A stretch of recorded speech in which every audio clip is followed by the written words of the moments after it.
Good evening and welcome to this AACS 15 sports presentation. I'm Paul Healy along with Herman Servatius. As tonight, the Attleboro Blue Bombardiers host the Brockton Boxers. Austin Ricketts is on camera. Kevin Callahan running our graphics, and he'll be commentating a little bit as well between quarters. We'll be right back after this with our pregame on 1320 WARA and AACS 15 Sports. Bristol Glass, 110 North Main Street in Attleboro, has supported local high school sports for many years. Bristol Glass has been chosen for glass replacement projects for home and business for over 60 years. From shower doors to auto glass and mirror replacement, Bristol Glass is ready to do the job. They accept most insurance plans and serve several communities around the Attleboro area. They're open weekdays from 8 a.m. to 4:30 p.m. You can contact them at 508-222-5810 and on the web at bristolglass.com.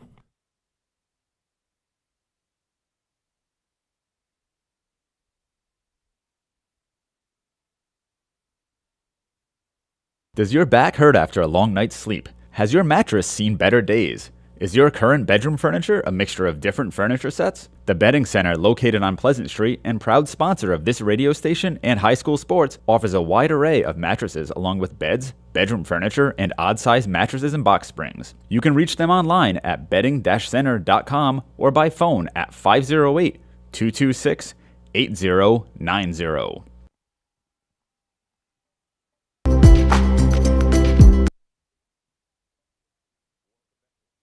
Kellen Jones, yeah.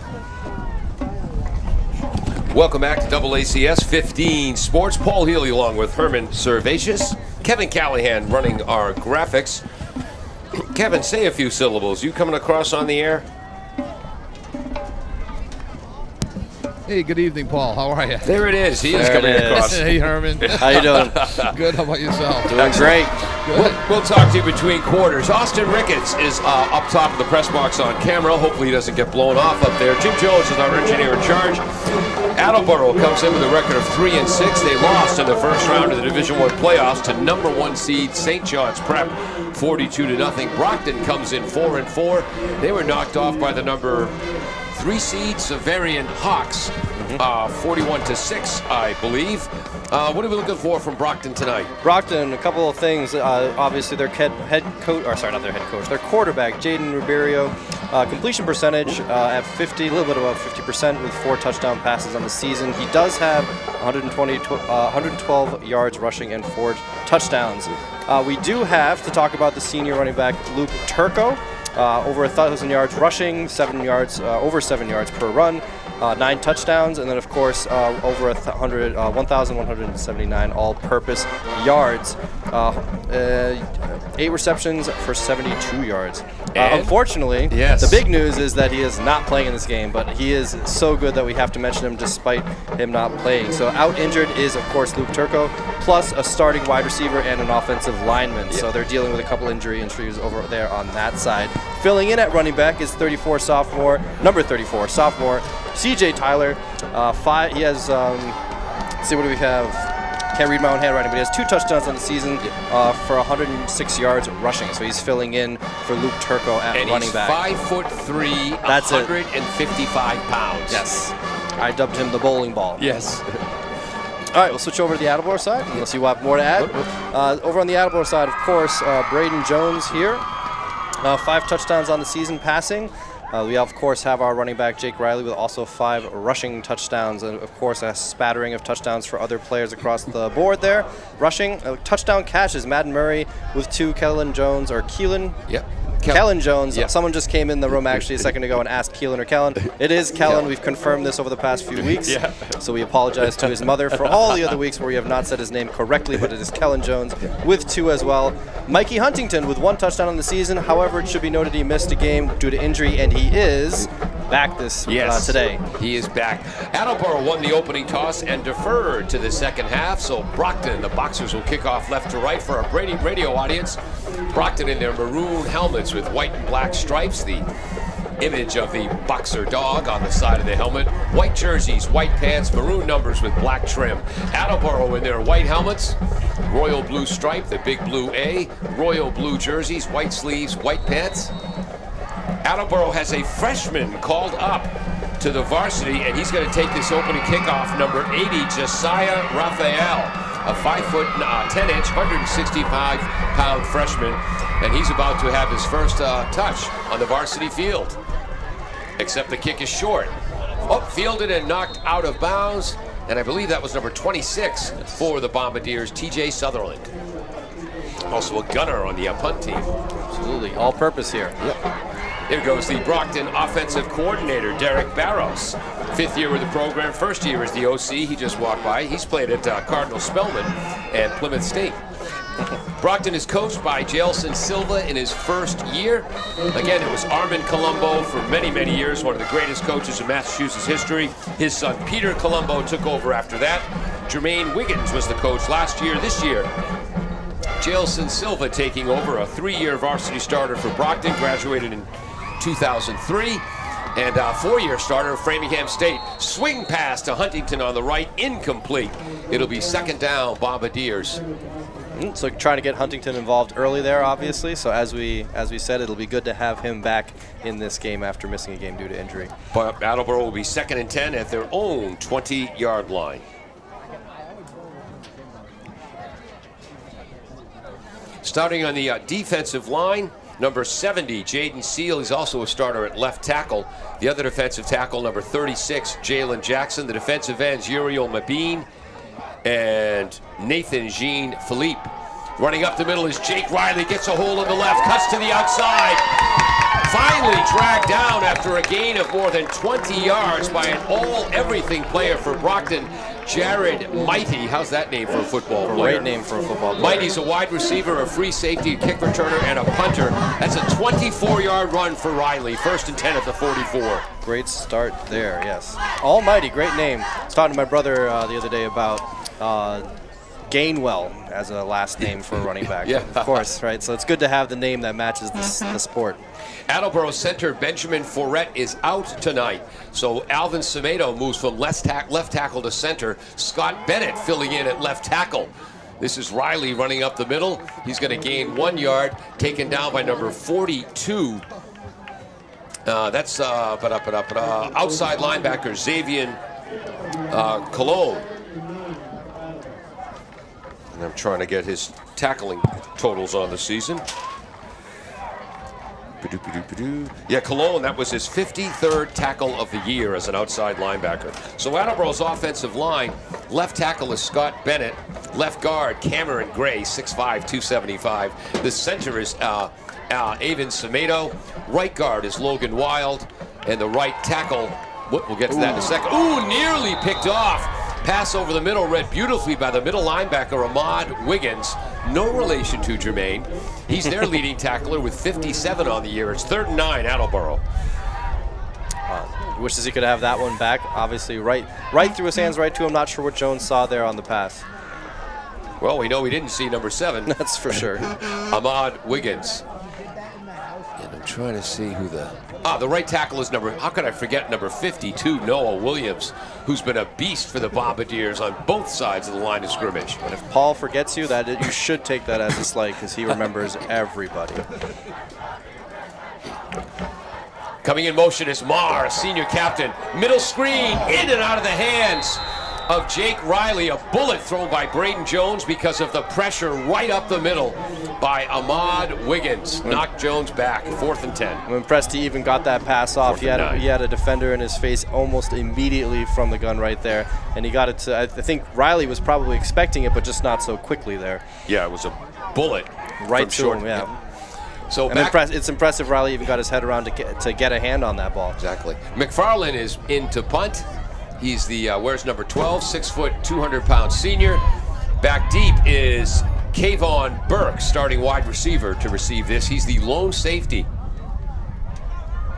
Punt is right to left, into the wind. Fielded, trying to get to the right, boxed in well by number 44, McHugh. Cuts back to the left, though, and has found room down the left side. He's across midfield. That'll be a flag. And that's going to be a face mask penalty, I believe, on the tackle by the punter, McFarland, which will be at least his 3rd tackle of the year on the punt team. Absolutely. And he's back near the original line of scrimmage.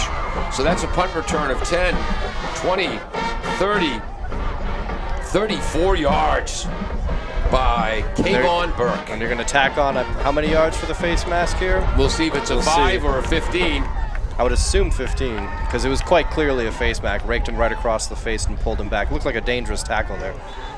Yep. So long punt return, and is a 15-yard penalty. So Brockton takes over at the 30-yard line of Attleboro with 10:25 to go in the first quarter. No score. What a turn of events, though. Yeah, McHugh had him hemmed in. Yeah, absolutely, on the right-hand side here, and then he managed to break it out left.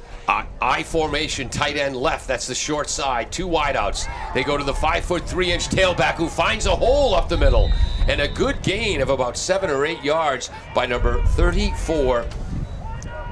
It's C-I-J-A-I is the first name. We're pronouncing it C.J.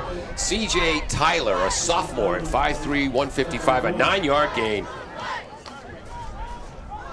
Second down, 1 yard to go at the Attleboro 21-yard line.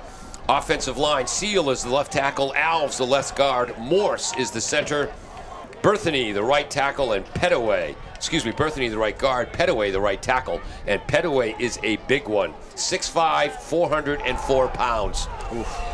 Corner post corner pattern, incomplete, knocked away at the last moment by the Bombardiers, the intended receiver, number 1, Jaden Lopes-Ribeiro. And that was knocked away by, let me see your number there, son. 9. Is that number 11? Oh, Nico Raphael, the cornerback on the left.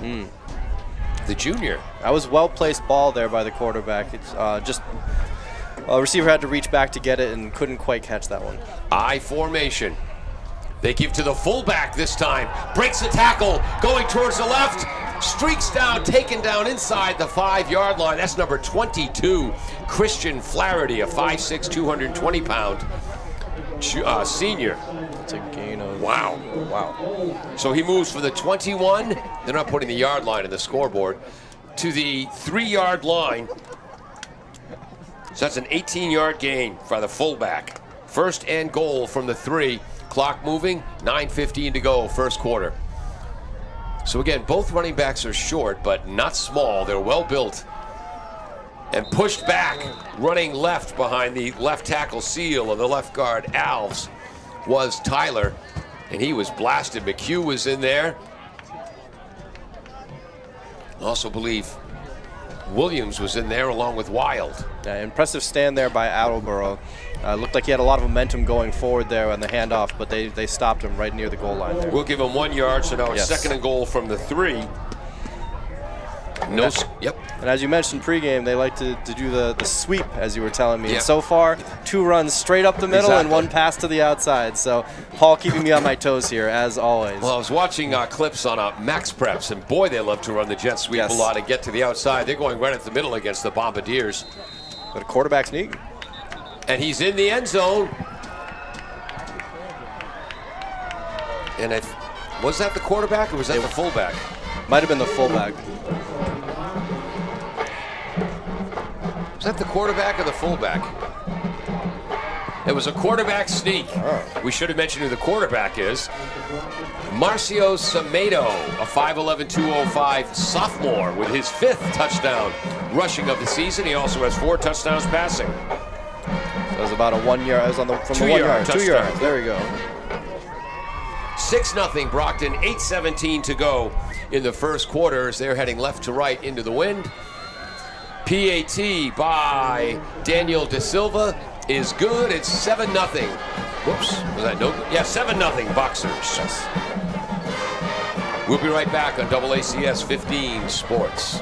Falls AC, 8 Stack Road in North Attleboro, supports high school sports in our community at every level. Opened in the early 80s, owner Angelo Cavallari is proud of their 40 years of service to the Attleboros. Falls AC is open 7 days a week from 10 a.m. to 1 a.m. They have lunch and dinner daily, banquet rooms for your meetings or get-togethers, and dart leagues. The entire staff at Falls AC wishes the high school athletes the best of luck in every game. Falls AC, 8 Stack Road, North Attleboro, 508-695-2688. Welcome back to AACS 15 Sports, 1320 WARA Radio. Again, Brockton, 3 starters are out of the lineup. They're having trouble lining up their kickoff team. They have a 7-0 lead. They lost to Barnstable 10-7, lost to Franklin 35-7 from the Hockomock League. Lincoln Sudbury knocked off Brockton 17-4. The Boxers then beat Lawrence 27-12.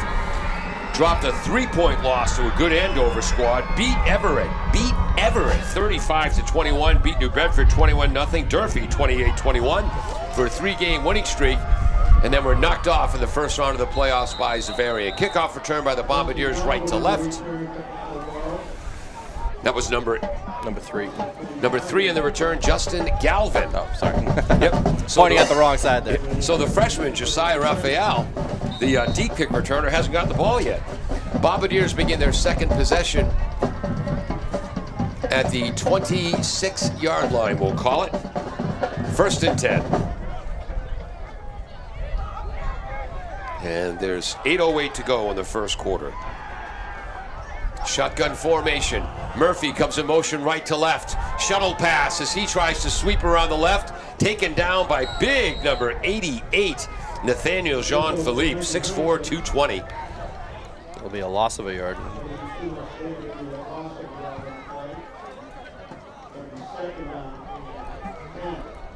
I guess they're calling it no gain. 2nd and 10.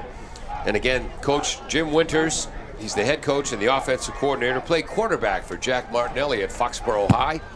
Played it, well, it's now UMass Dartmouth. Back then it was SMU, Southeastern Mass. 2nd and 10 for the Bombardiers as they head right to left. Shotgun snap to sophomore Braden Jones. Throws in the right flat, incomplete, misses hooking up with his brother Kellen Jones, because they can only hook up in the 4th quarter. Herman. Absolutely. In the 4th quarter, this team better watch out. That's when the connection is going to get, well, they're trying to get it going early here. Kellen, 2 touchdown passes on the year, both 4th quarter catches. One against Franklin in the 4th quarter. The other was against King Philip. Was that 41 there that laid out for that pass? Because it was tipped by the defender there. I believe so.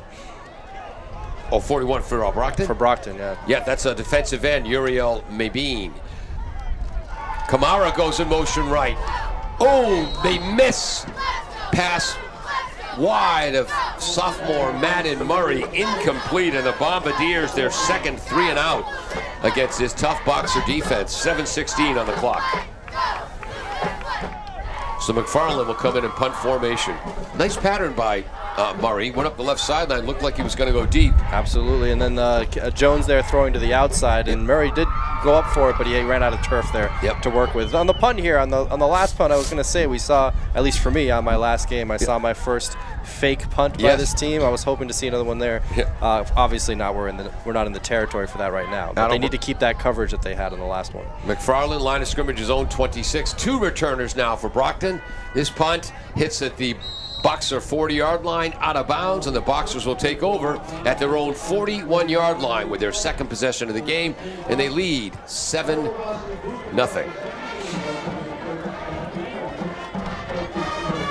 Yeah, 3 straight passes there for Attleboro, which is interesting. Obviously, we had the 24-yard run by Riley on that first drive, but then all passes from there on out. That second drive, all passes to start, and they haven't been able to get it going just yet for Attleboro. Sophomore quarterback, Marcio Semedo. 1 back this time. They're going with a spread formation as leading the field, which he rarely does, is number 6, Jared Mighty. 2 wide receivers to the right. That's the short side. The running back, Tyler, is to the left of the shotgun quarterback. Slot comes in motion right to left. Draw to Tyler. Delays. Runs behind the left side. Seal and Alves, the tackle and guard. He's going to move from the 41 to the 45. It'll be 2nd and 6. 4-yard gain there. And good job by the quarterback there. Still getting used to the name here of the quarterback. But high snap there, which you pulled down, Savedo. Yep.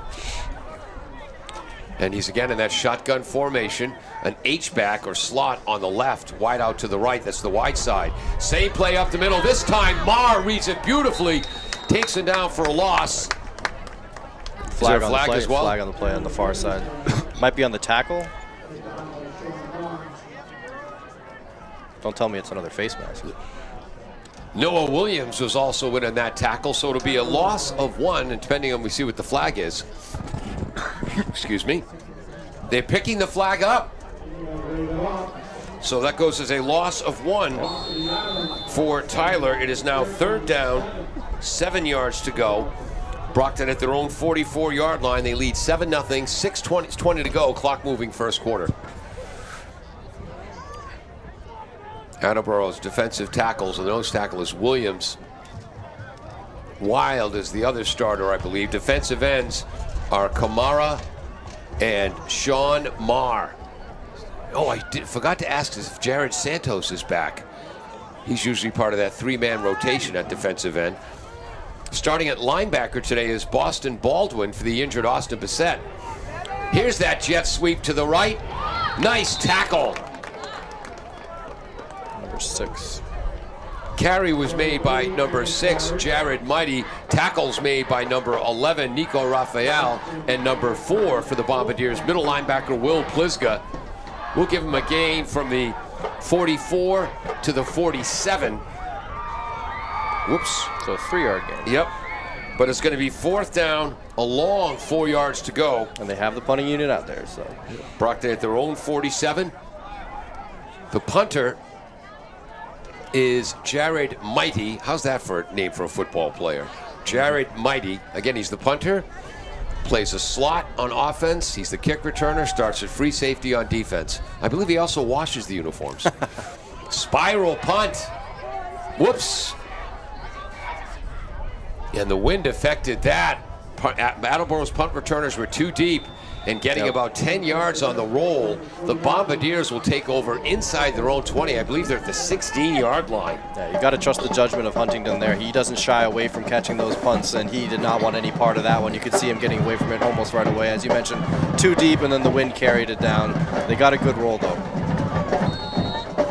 Wind seems to be blowing from the right upper corner of your screen to the lower left of your screen diagonally. So technically the Bombardiers with the wind here in the first quarter. But where are they? They're not putting the yardage on the scoreboard.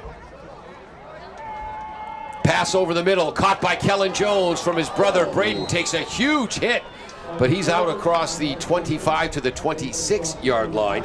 Have to find out where the original line of scrimmage was. So it's going to be 2nd and a short 1. And 9 yards for number 9, Jones there. And the ball's at the 27. So I guess Attleboro took over at their own 18-yard line. Now it's 2nd and 1. Paul, it was the 17-yard line. It was the 17-yard line. Thank you, Kevin. You're welcome. Thanks, Kevin. Kevin's watching on the big TV. This is Jake Riley running left behind Bennett, starting at tackle, and the left guard Cameron Gray. First down for Bennett. Moves from the 27 to the 29. Attleboro's first down of the game on the 2-yard run by the tough Jake Riley.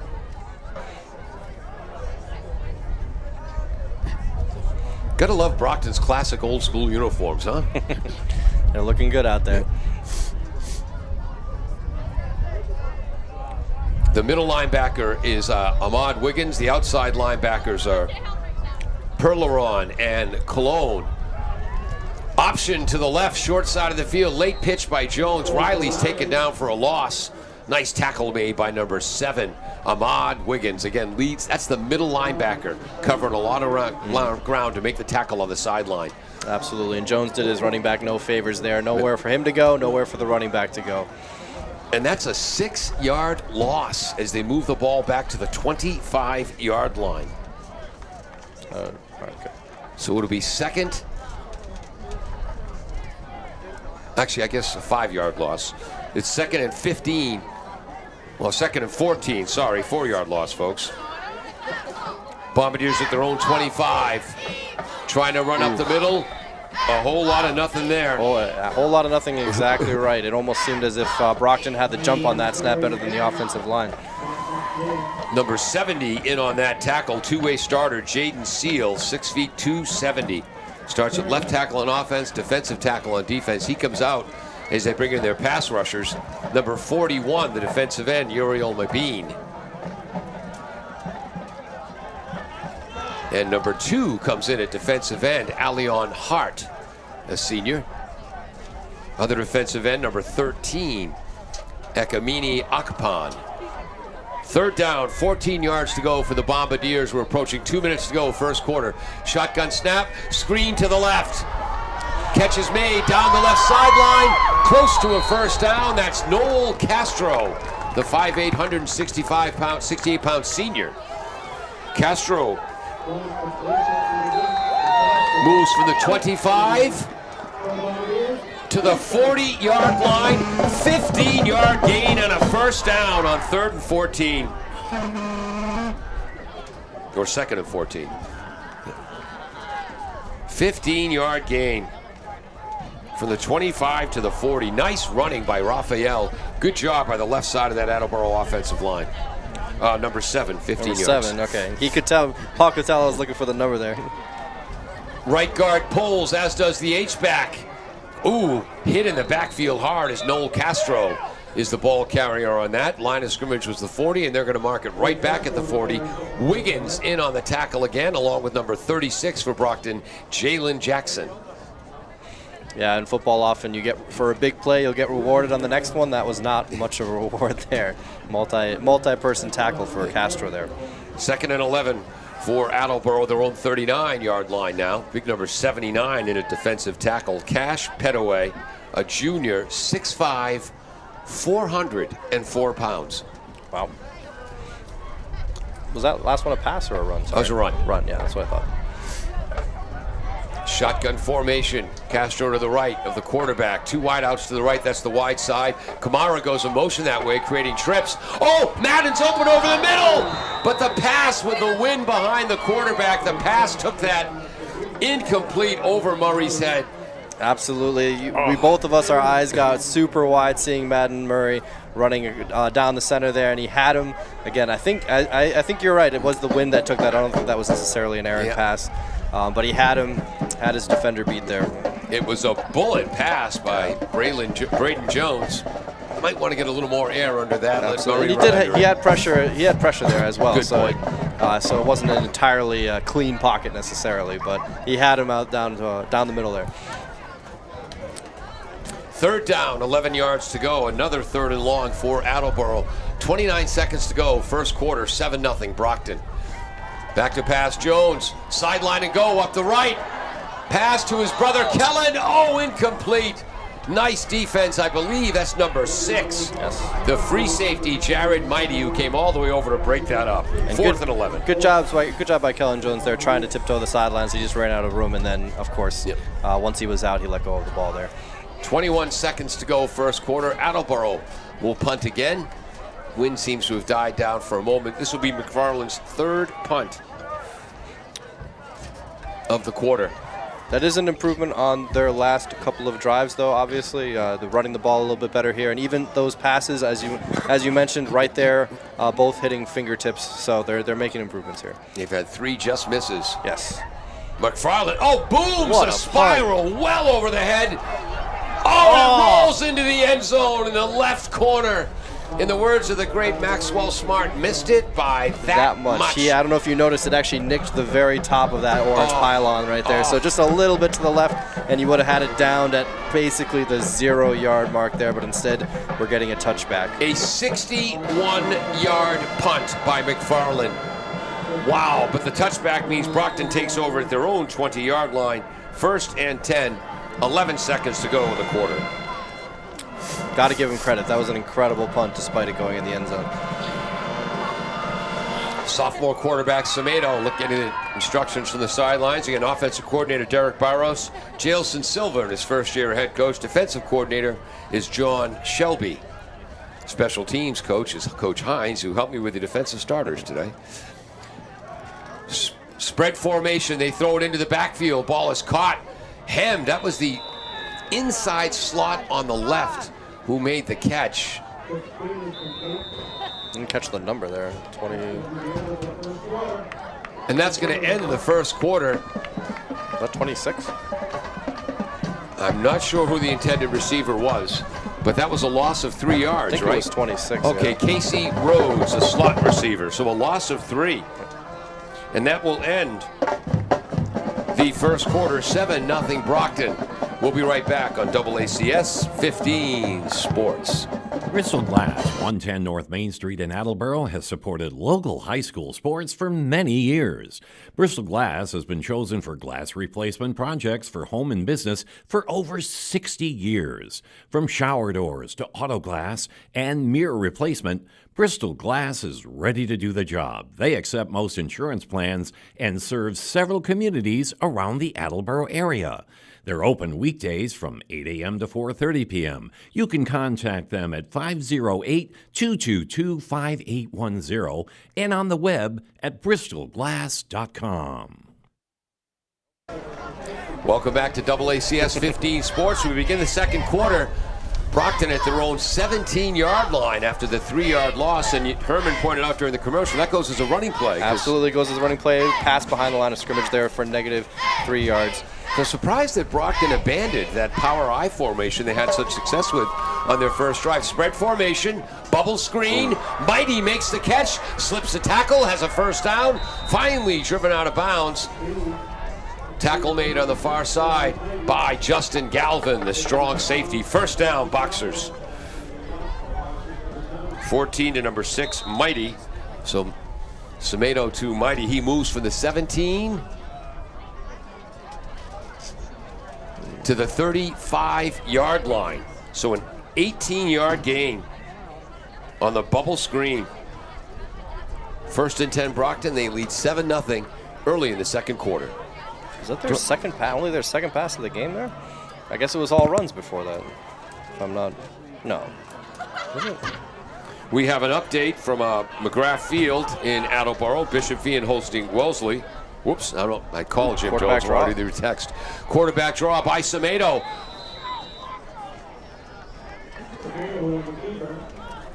And Semedo moves from the 35 to the 40, a 5-yard run on the quarterback draw. It'll be 2nd and 5.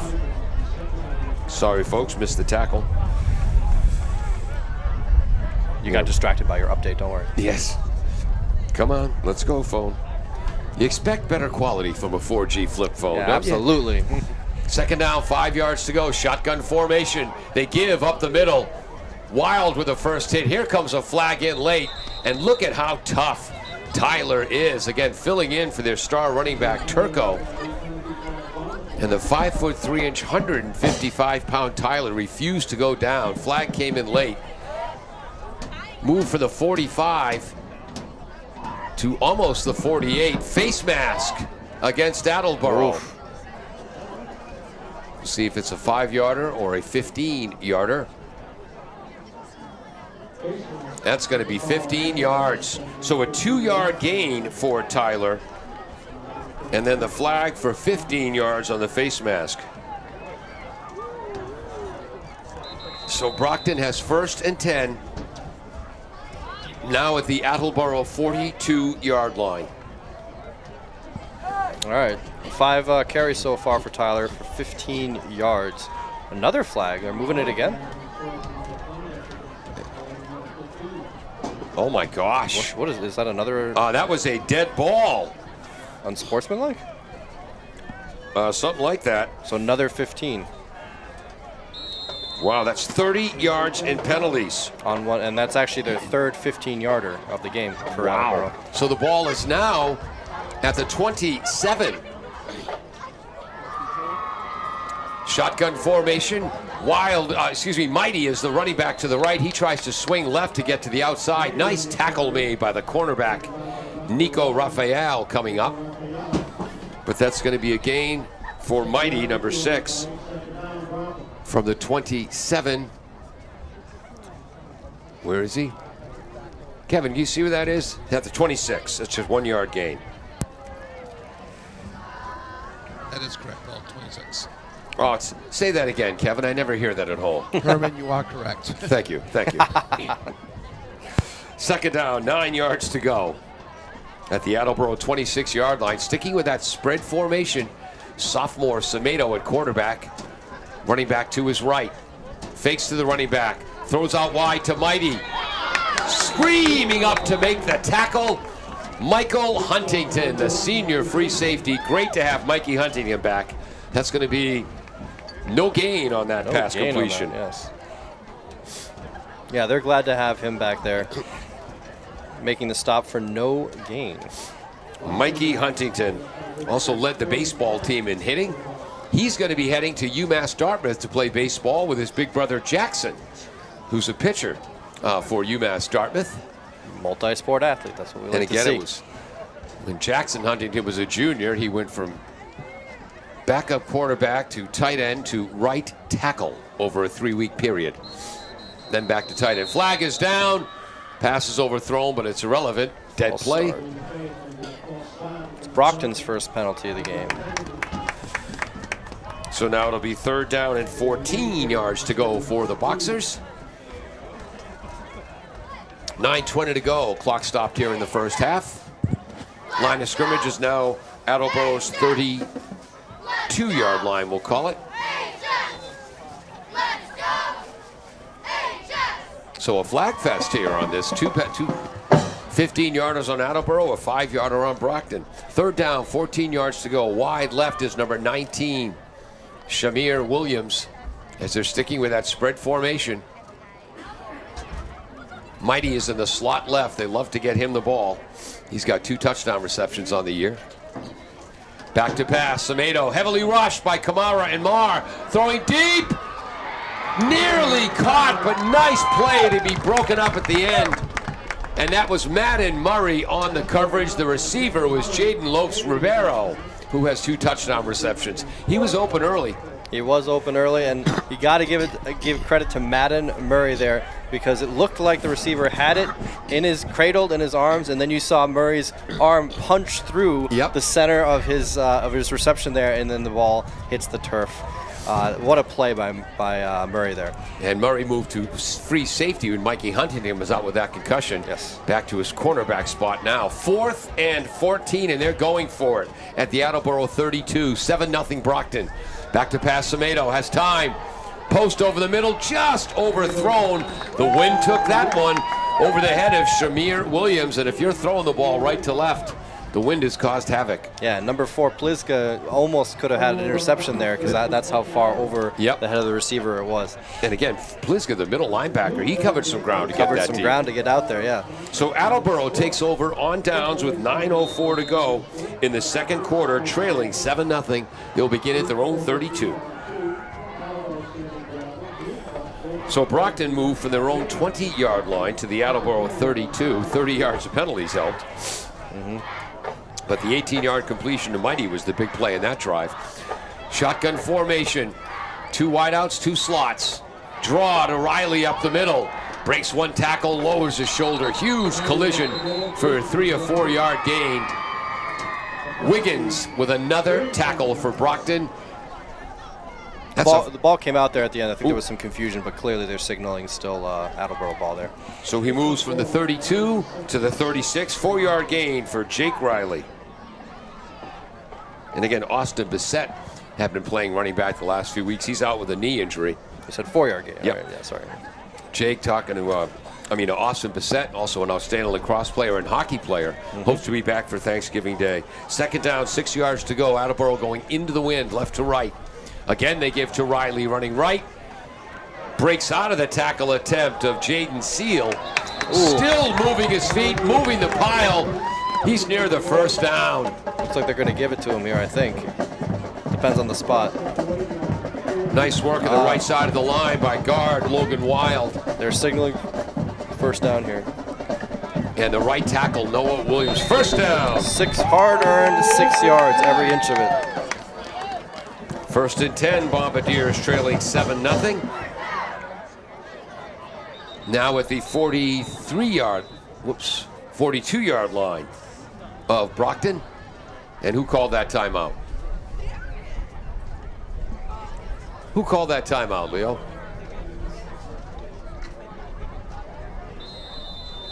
What part? Oh, I'm sorry, the chains weren't ready, says Athletic Director Mark Hool. Official timeout, all right. This time they run Riley left on that kind of delayed draw, slam to the turf after a gain of 3 yards or so. Wiggins in the tackle along with number 70, Seal, and number 6, Mighty, the free safety. Gonna give him 3 or 4 on that. We'll give him 4. We like Jake. Give him 4, I think. Hard-earned there. Second down, 6 yards to go. Line of scrimmage, the Attleboro 46-yard line, heading left to right into the wind, trailing 7-0. Kamara, the slot in the right, comes to the slot in the left, comes right to create power that way. Jones fakes the pass, scrambles up the middle, has a first down. He's all the way to the 40-yard line of the Boxers. Tackle eventually made by number 30 for Brockton, outside linebacker Peralian. So that's a 14-yard scramble by Braden Jones, the sophomore quarterback. 14 yards for Yep. number 14.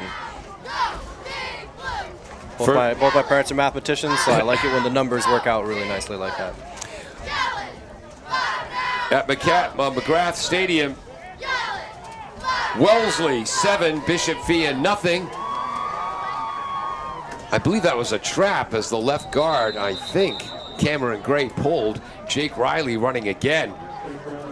Looks like about 3 yards for Riley there, maybe. Moves from the 40 to the, well, we'll give him the 43 for Jake. 3-yard gain. Second and a long 7. And North Attleboro leading my alma mater, Westboro High School, 14-7. So Fian trailing Wellesley 7-0. North leading Westboro 14-7. Westboro, their 3-year star starting quarterback, missing this game with a knee injury. Rats. A lot of injuries out there this week. Nice block by Marr, and Kamara on the outside, straight up the middle is Jake Riley. Tackle made by strong safety Robert Moyes. Another first down for the Bombardiers. You got to give credit to Moyes there. When you have Riley going downhill, right down the middle, full head of steam, and he still took on that tackle, but not before he gets the first down. That's a 17-yard gain from the 43 to the 26. Wow. Longest run of the day, longest play of the day for the Bombardiers. First and 10 at the Boxer 26. Riley that time is crushed in the backfield. That's number 36, Dakota Yarborough. Incredible play by 36 there. I don't know if you noticed, but before that play, it looked like the defense was a bit confused as to what they were running there. So 36 letting them get away with one there, not quite knowing how they were lining up. And trying to see if Yarborough, he's in on the defensive line, so no gain for Jake. It is second and 10 Bombardiers. At the 26 of the Boxers, they trail 7-0. We're inside 5 minutes to go, first quarter. Marr comes in motion from right to left. Riley inside, pops it outside to the left, gets to the edge. Mighty with the tackle for Brockton, but that's going to be another first down for the Bombardiers. So 10-yard gain, right at the sticks there, I think. And that's one of the cases, Coach Winters, that's the improvement he wanted to see in Jake this year, keeping his head up when he's running. Saw the hole to the outside, able to plant that right foot, cut out, and it's not a first down. That's going to be an 8-yard gain. All right, third and a long one, or a short two. Long one, all right. 8-yard gain, I take it back. I jinxed it. So Attleboro from the 26. Riley again. Previous play was the 26. This one is from the, I believe, 18-yard line was the line of scrimmage.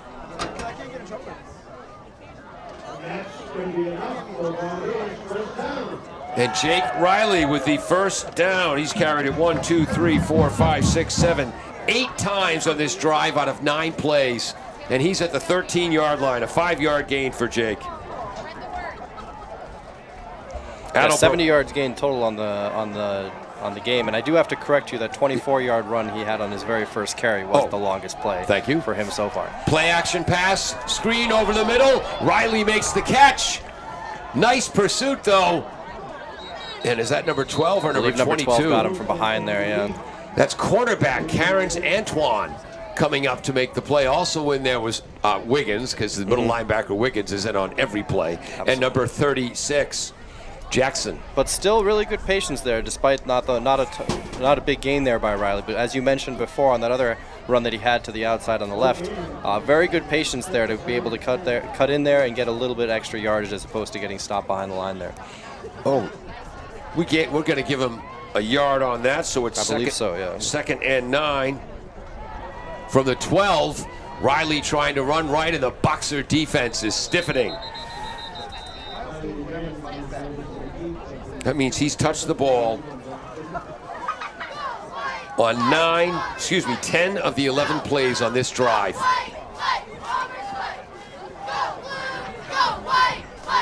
He's going to give him another yard on that, so 3rd and 8 for the Bombardiers at the 11-yard line of the Boxers. Just outside the 10, actually. Clock moving as we approach 2 minutes to go. Riley to the right of the shotgun quarterback, Jones. Murray is the wide out left, runs a slant. Oh, coming underneath that was Kellen Jones. Who's that? Number 15. That's Kamara with the catch. Kamara, the tight end, I didn't even see it. Yeah, no, he came out of nowhere almost, it seemed, on a cut to the outside. And he caught it close to the first down almost. I'm not quite sure how much yardage he's going to get there. Hunter Kamara, 6'3", 215, tight end or H-back and defensive end. It's going to be 4th and 1, so a 7-yard gain. Yeah. 4th and 1, looks like the ball's at the 4-yard line. Clock moving as we approach 1:25 to go in the first half. Wide right is Jones. That's the wide side of the field. Timeout called by Brockton on 4th and 1. They want to reset their defense. We'll be right back with a big 4th down play after this on AACS 15 Sports.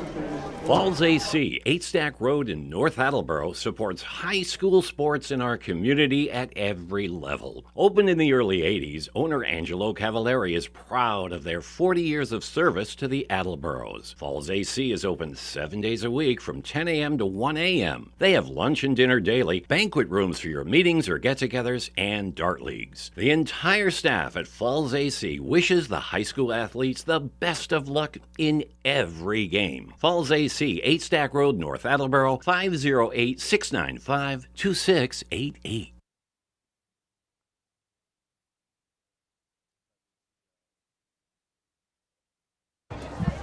Welcome back to AACS 15 Sports. I'm Paul Healy along with Herman Servatius. Austin Ricketts on camera. Kevin Callahan back in the studio running our graphics. Say hello, Kevin. Hey, good evening, Paul. Good evening, Herman. Thanks. I thought sure he was going to say hello, Kevin. I'm not that witty. 4th down. They give to Riley running right. Breaks through a tackle. He's got a 1st down. Still at his feet, driving towards the end zone. Kamara threw a nice block. Logan Wild, the right guard, and the right tackle, Noah Williams, with outstanding blocks as well. 1st down, goal to go, Bombardiers. They're at the 1-yard line. Tough 3-yard gain for Jake Riley. Absolutely tough 1-yard gain. It gives you the reward of the 1st down, and I got to give a shout out to one of my best friends, Peter. This is what we've debated all the time. One of the best places to be is 1st and 10 from the 11 or 12. Yeah, 1st and goal. Into the end zone.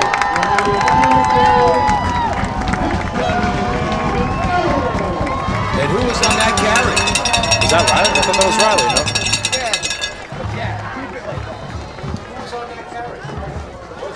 It was Riley again, okay. Jake Riley with a 1-yard touchdown run, his 6th of the year. That was the 14th play of the drive, and Riley carried or caught the ball on 12. of the 14 plays on that drive. The PAT is good. We're tied at 7 with 42 seconds to go. That drive started with 9 minutes and 4 seconds to go in the half. So a drive of almost 9 minutes. It covered 68 yards. And Jake Riley, 14 plays, 68 yards, about 8 minutes and 50 seconds on the drive. And again, Riley touched the ball on 12 of the 14 plays. 11 runs, one catch for a yard. Yeah, 16 total runs on the day for 73 yards and a touchdown. He does have that one reception for 1 yard as well. So 17 total touches for Riley so far in this game. So I think they were listening. They might have a feed directly to me because I was lamenting the fact that they had a great 24-yard run on the first play of the game, and then they hadn't. That second drive, they had threw 3 incomplete passes to go 3 and out. I guess they listened. Bombardiers will kick off into the wind, left to right. Fielded at his own 7-yard line with plenty of room, getting to the right side. That's Mighty. Mighty is across the 30-yard line, out near the 35. Seeing who's in that special teams tackle. Come on, let me see your number. It might be, is that 8 Santos? That's 8 Jarrett. Whoop. Can't tell if that's 8 or 6. If it was 6, it was Pat Lennon, the senior. So I don't have... That was Pat Lennon on the tackle. I don't have the time to do the exact math, but with Attleboro's 3 penalties for 45 yards, Brockton almost has just as much yardage from their offense as they do from Attleboro's penalty yardage. It's slightly more for Brockton's offense there. And just a bit of an interesting tidbit there. And either there was a flag on Brockton or he stepped out of bounds. Brockton starting at their own 25-yard line, just 33 seconds to go in the first half. And they're heading with the wind. Oh, what a hit! Play. Oh, Will Pliska, the middle linebacker, with a crushing blow against the quarterback, number 14, sophomore Marcio Semedo. That's a gain of 5 yards for Semedo.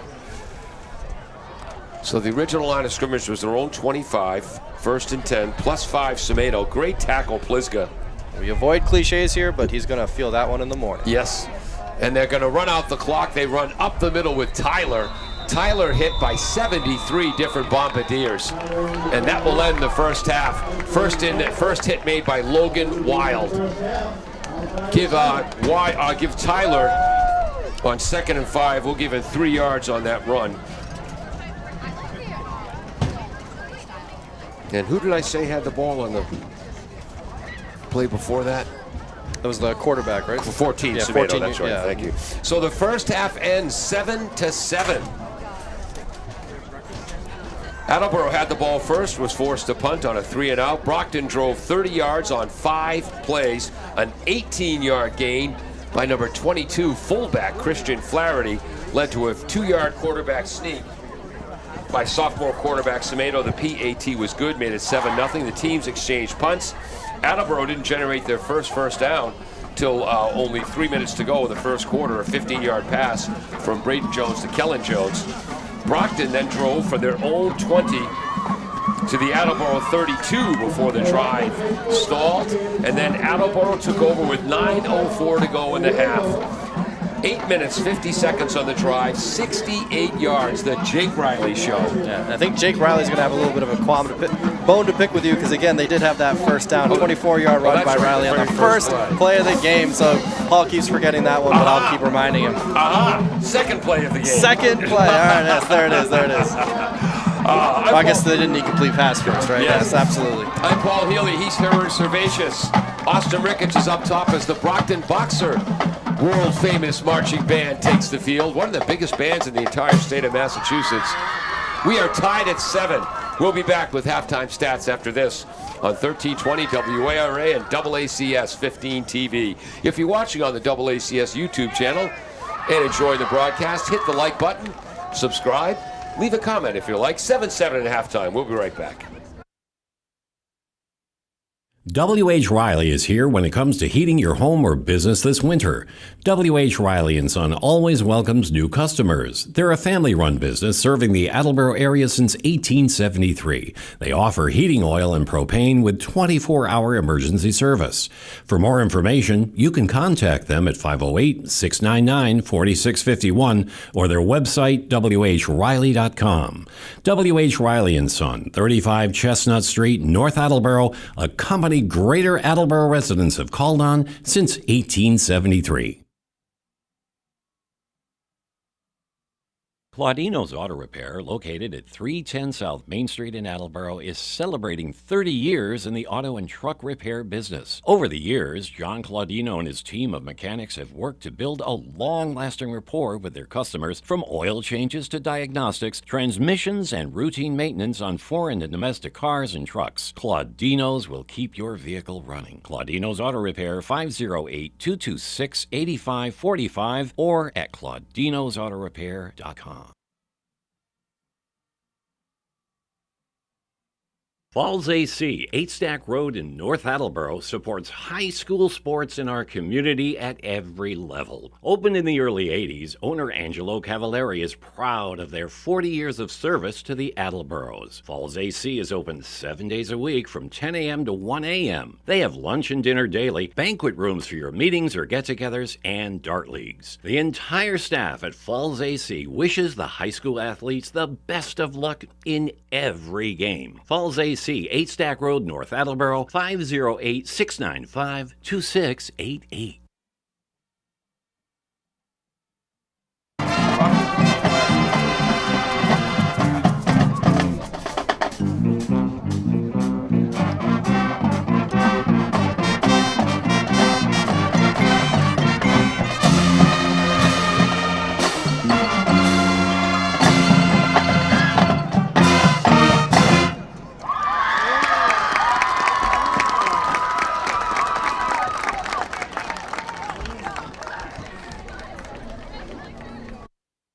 Does your back hurt after a long night's sleep? Has your mattress seen better days? Is your current bedroom furniture a mixture of different furniture sets? The Bedding Center, located on Pleasant Street and proud sponsor of this radio station and high school sports, offers a wide array of mattresses along with beds, bedroom furniture, and odd-sized mattresses and box springs. You can reach them online at bedding-center.com or by phone at 508-226-8090.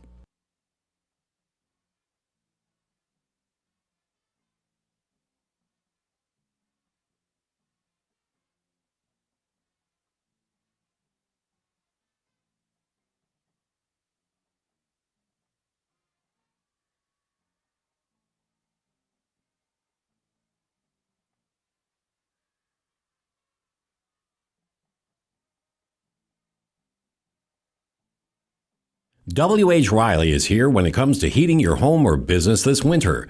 W.H. Riley & Son always welcomes new customers. They're a family-run business serving the Attleboro area since 1873. They offer heating oil and propane with 24-hour emergency service. For more information, you can contact them at 508-699-4651 or their website, whriley.com.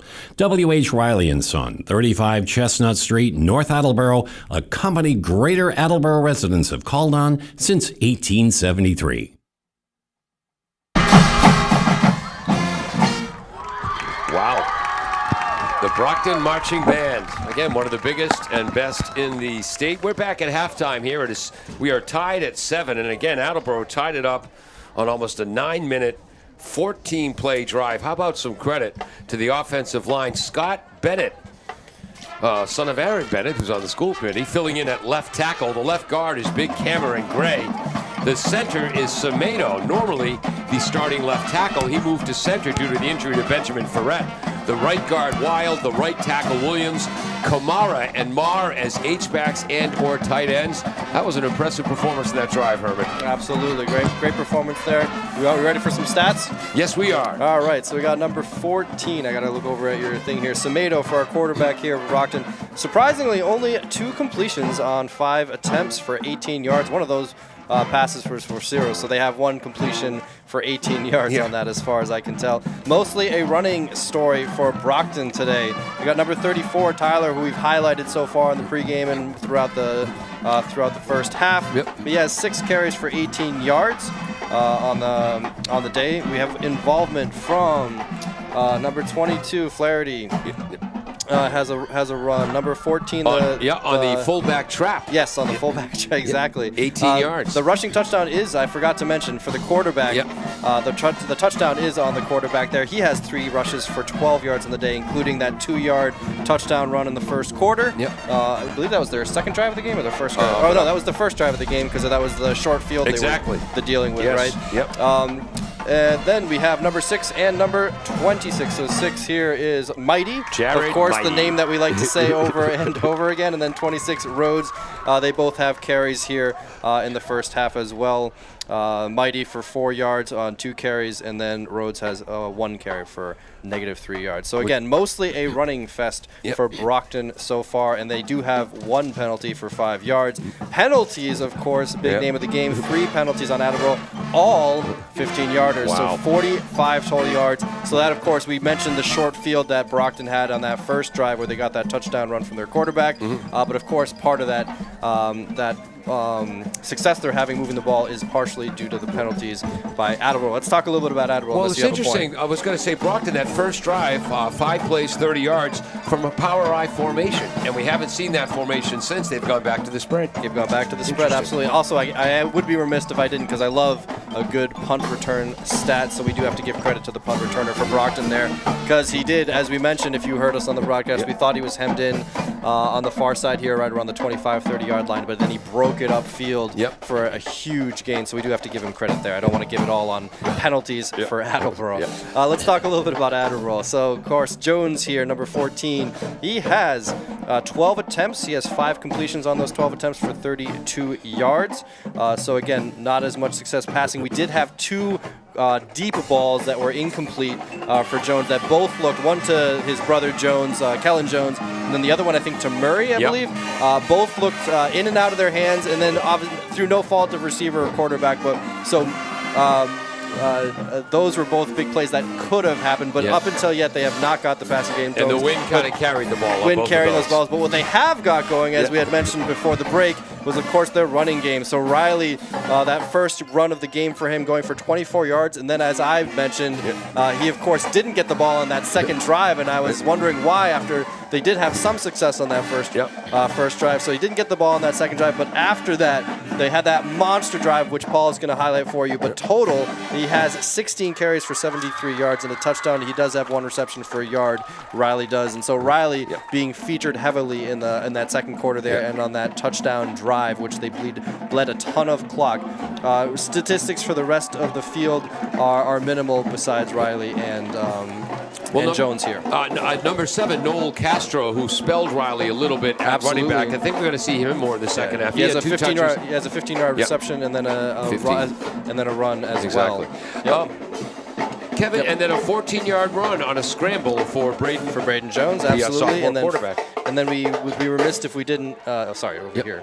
Kamara has a 15-yard reception as well. We have mentioned that was the play that surprised us a little bit. We weren't expecting to see him there cutting out to the left-hand side there on an out route, and he caught it. And that was, I did have to mention this. So one of my best friends, Pete, and I, we talk football a lot, and we always talk about what's situations that you want to be in, not want to be in. And at the end of the quarter there, we saw that situation play out. So I have a little bit of bragging rights, because I always say one of the best places to be is 1st and 10 from about the 12 or 11, because you have the chance of getting the first down or the touchdown. And it played out exactly that way for Attleboro, with of course Kamara getting that catch on that out route that I just talked about, but then also Riley getting that hard-earned run to get it from all the way past that first down marker to the 1-yard line for a first down, and then of course they punched it in from there on the very next play, which was very satisfying for me to see on a personal level. Before we turn it over to the Attleboro band, Kevin running our graphics back in the studio, any thoughts, stories, anecdotes? Yeah, I mean, I thought Attleboro did a real good job in the second quarter. They survived two 15-yard penalties Yes. back to back and did not allow Brockton to score, and then took that ball and go, what is it, 68 yards from there, or 72? Or 68 yards. 68 yards you for got that it. touchdown. I mean, that's momentum changing right there. Brockton picked up 30 easy yards for doing nothing. And then I agree with you, Paul. I think Brockton, you're going to see them go back to their power I, where they had success in their first drive. And I'd like to see Attleboro try to hit that deep middle play where they just overthrew the receiver. Because the receiver definitely had a step on the Brockton defense. I'd like to see Attleboro try that play again. Absolutely. Kevin, what game are you doing tomorrow in Rhode Island? Not doing one. If Cumberland advances to the Super Bowl or Burrillville advances to their Super Bowl, we're looking to do that game next weekend. And that's at that Nutty Station in Woonsocket. At the Nutty Station in Woonsocket. No, actually, there are two in Woonsocket. One is Nutty. I'm at the other one. Oh, okay. That's Kevin Callahan. I'm Paul Healy. Herman Servatius, our color commentator. Kevin running the graphics back in the studio. And Kevin is our girls basketball color commentator, our boys hockey color commentator. Used to be baseball and softball, but now just softball because his daughter Jenna is the star pitcher on the softball team. And Paul, yes, Paul, she was also the quarterback last night for the juniors over the seniors in the Powder Puff football game, 20-0, and she had an interception on defense. I gotta brag. Incredible. Way to go, Jenna Callahan. Nina Sullivan was also the quarterback. They split duties, so the pitcher and catcher were the splitting duties at quarterback. They both did great. Wow, outstanding. So they beat Ronane's team, right? No, Ronane's a sophomore. Oh, that's right. No, they're going to have to beat her next year. All right. We're going to hear a little bit from the Attleboro High School marching band. 7-7 at halftime, Attleboro and Brockton.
Falls AC, 8 Stack Road in North Attleboro, supports high school sports in our community at every level. Opened in the early 80s, owner Angelo Cavallari is proud of their 40 years of service to the Attleboros. Falls AC is open 7 days a week from 10 a.m. to 1 a.m. They have lunch and dinner daily, banquet rooms for your meetings or get-togethers, and dart leagues. The entire staff at Falls AC wishes the high school athletes the best of luck in every game. Falls AC, 8 Stack Road, North Attleboro, 508-695-2688.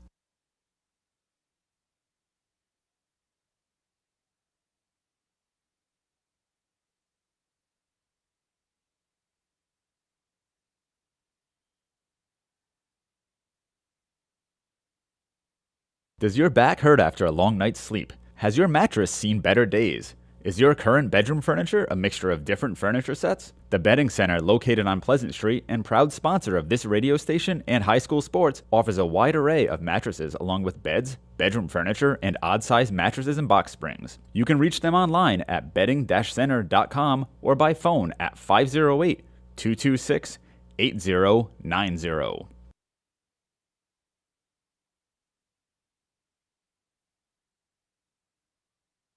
W.H. Riley is here when it comes to heating your home or business this winter. W.H. Riley & Son always welcomes new customers. They're a family-run business serving the Attleboro area since 1873. They offer heating oil and propane with 24-hour emergency service.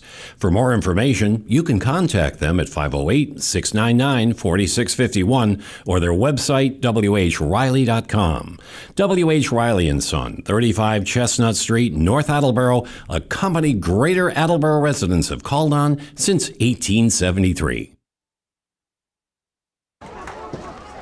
Welcome back to Whoops, that's a little loud. Welcome back to AACS 15 Sports. I'm Paul Healy, along with Herman Servatius, Kevin Callahan, running our graphics back in studio.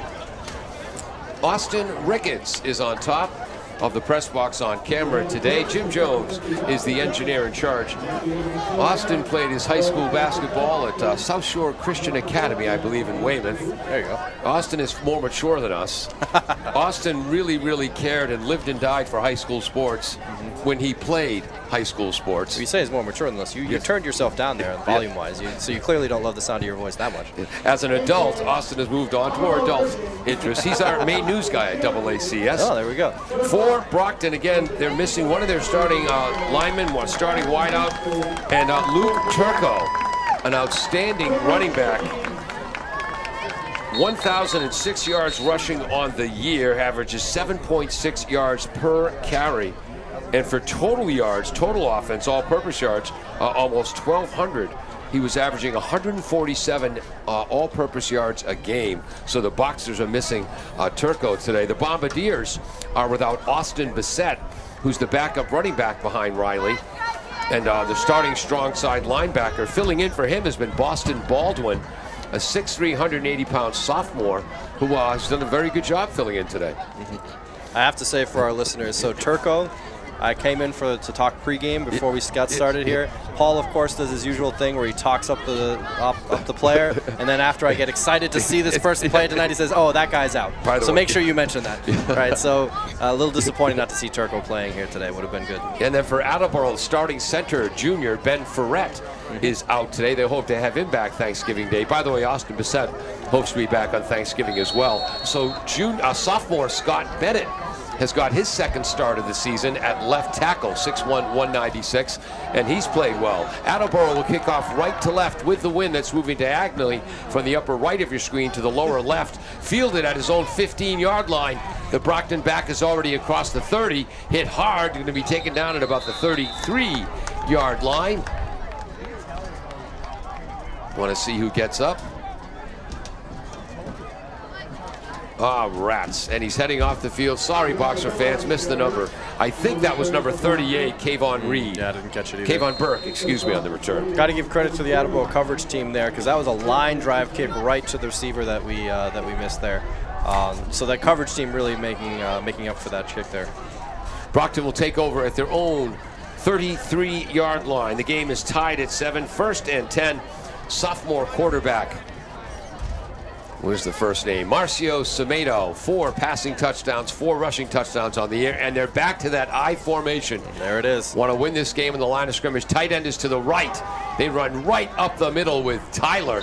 And again, 5'3", 155. Reminds me a little bit of Attleboro's great running back for 3 years, Rivera, who was a track star on the team. I see. But he was, again, he was undersized, and the same kind of thing, always kept his legs moving. Always kept his legs moving. Again, when you're a smaller player, stay low, hit first. Stay low, hit first, exactly. And smaller, again, maybe undersized, but you got that power there to keep your legs turning. We're going to give him 4 yards on that. It's going to be second down and 6. That's generous. 34. It says 2nd and 7, so. Okay. But we'll give him 4. So the ball is now at the 35, just short of the 37. Coming out over center, their center is Morse. Well, let's go left to right. Left tackle, Seal. Left guard, Alves. Center, Morse. Berthany, the right guard, and 404-pound Petaway, the right tackle. Mighty does a post pattern, overthrown, incomplete. Nice coverage by Matt and Murray. It'll be 3rd down, 6 yards to go. So now both teams have similar plays in their books that look just like that one that we had in the first half for Attleboro, where they just missed Murray over the middle, almost the same exact pattern. And he did look like he had a step there for a second, but that ball sailed on him a bit. And tough break for Semedo because, again, he's throwing into the wind. Yes. He put a little extra something on that ball just as the wind stopped blowing. The flag stopped moving, and that might have led to the overthrow. 3rd and a long 6 or a short 7 to go. Spread formation. This is a I formation. Semedo's under center, fullback, tailback, tight end is to the right. Back to pass, play action. A deep out, pass is complete to Mighty. 1st down across midfield, breaks out of 2 tackle attempts, finally taken down by Justin Galvin. Big play for Brockton on 3rd and 6. Yeah, great big play there. I think can't be understated that the pump fake there by the quarterback really threw the defense off a little bit. I myself thought he was going to the right there. Yeah. And then he pumped right and then went left, and then of course breaking tackles there from Mighty on the reception. So that is a 27-yard gain from their own 37 to the Attleboro 36 on the completion to Jared Mighty, who punts, plays wide out, starts at free safety. He's the kick returner. As we mentioned earlier, also washes the uniforms. I formation, tight end right, that's the wide side. And yes, Brockton moved. Yep. In a tight end is number 19, Shamir Williams. We have a 5-yard penalty on Brockton, I believe. Yep. So only now their 2nd of the game. So it'll be 1st and 15 now from the 41 of the Bombardiers. And again, for Mighty there, we say 27 yards on the reception, but a lot of that came after contact, obviously, yes. I've got to say there. Yeah, did about a 10, 12-yard sideline pattern, made the catch, broke out of 2 Bombardiers hit him. Jared Santos is in that's Galvin up number 3. So Santos has not been on the field, so Kamara and Marr have gone the whole way at defensive ends. Yeah, and Semedo, all of his passing yardage, all of his positive passing yardage to Mighty there. Just a little note there. Attleboro sends 5 on this passing attempt. Deep down the left sideline. He's out there. He makes the catch. Touchdown. Jaden Lopes Ribeiro. A 36-yard touchdown catch. And just like that, Brockton is up 13-7. Wow. Oh, I'm sorry. After the 5-yard, that was a 41-yard touchdown catch. By number Ribeiro, yes. And that's his first reception on the game. So what a way to make your first reception. And that's his 3rd touchdown catch of the year. So Brockton ahead 13. You say 46 yards on that? 41 yards. 41, I apologize. Holding is number 14, the quarterback Semedo. The long snapper is the usual center, Henry Morse Jr. Place kicker is De Silva. Right through the middle, 14-7 Brockton. And let's see, our quarterback Semedo here doubling his passing yardage on that one play. So before that, three completions on 7 attempts for 45 yards, but then a 41-yarder pushing him to 86 yards on the game so far. 4 plays, 67 yards, a 41-yard touchdown pass to Jaden Lopes Ribeiro. Want to thank our underwriters, the Betting Center on Pleasant Street, Bristol Glass on North Main Street. They had to replace Kevin Callahan's windshield after one of our softball games. Sure, they did a great job. And he's never parked in that same spot again. Learned his lesson. Falls AC in North Attleboro. W.H. Riley and Son. They've been around since 1874. And Claudino's Auto. Semedo, again, it's almost like I swear they have a feed to us here, because I was just saying how all of the receiving yardage goes to one player, and then of course Semedo must to himself and to us maybe perhaps I'll show you. I'm going to throw it to the left side, down the left-hand side into a different receiver here in Ribeiro. Semedo now has 18 catches on the year for 341 yards and 3 touchdowns. The freshman finally gets a chance to return the kick, catches it inside his own 20, and Josiah Raphael returns that ball straight up the middle. to about the 30-yard line. Tackle made by number 13, Ekamini Akpan, the senior. So Attleboro's ball over the 30. We'll call it their own 31-yard line.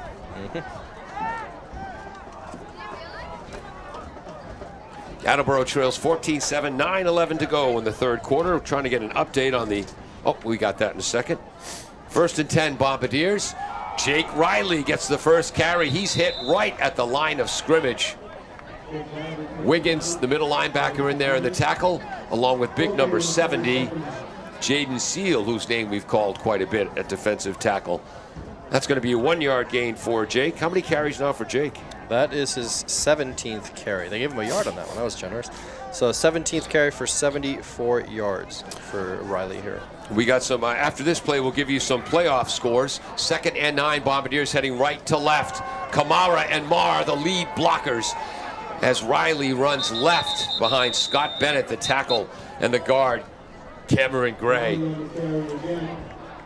Moves from the 32-yard line. We'll call that the 37, so a 5-yard gain-ish. Yes. And it's going to be third and 5. So we were generous to Jake there, but we like the kid. Clock moving as we approach 8 minutes to go.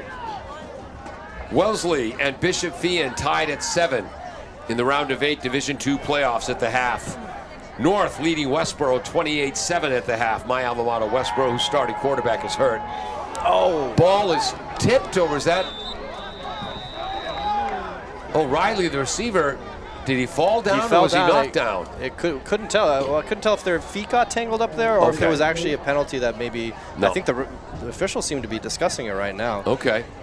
Because there was a lot of contact there. So again, it could have been inadvertent. It might have they just got their feet tangled, which might be what they're talking about right now. But and of course, pass interference against Brockton. Yes, there you go. Riley was running a wheel route out of the backfield down the left sideline.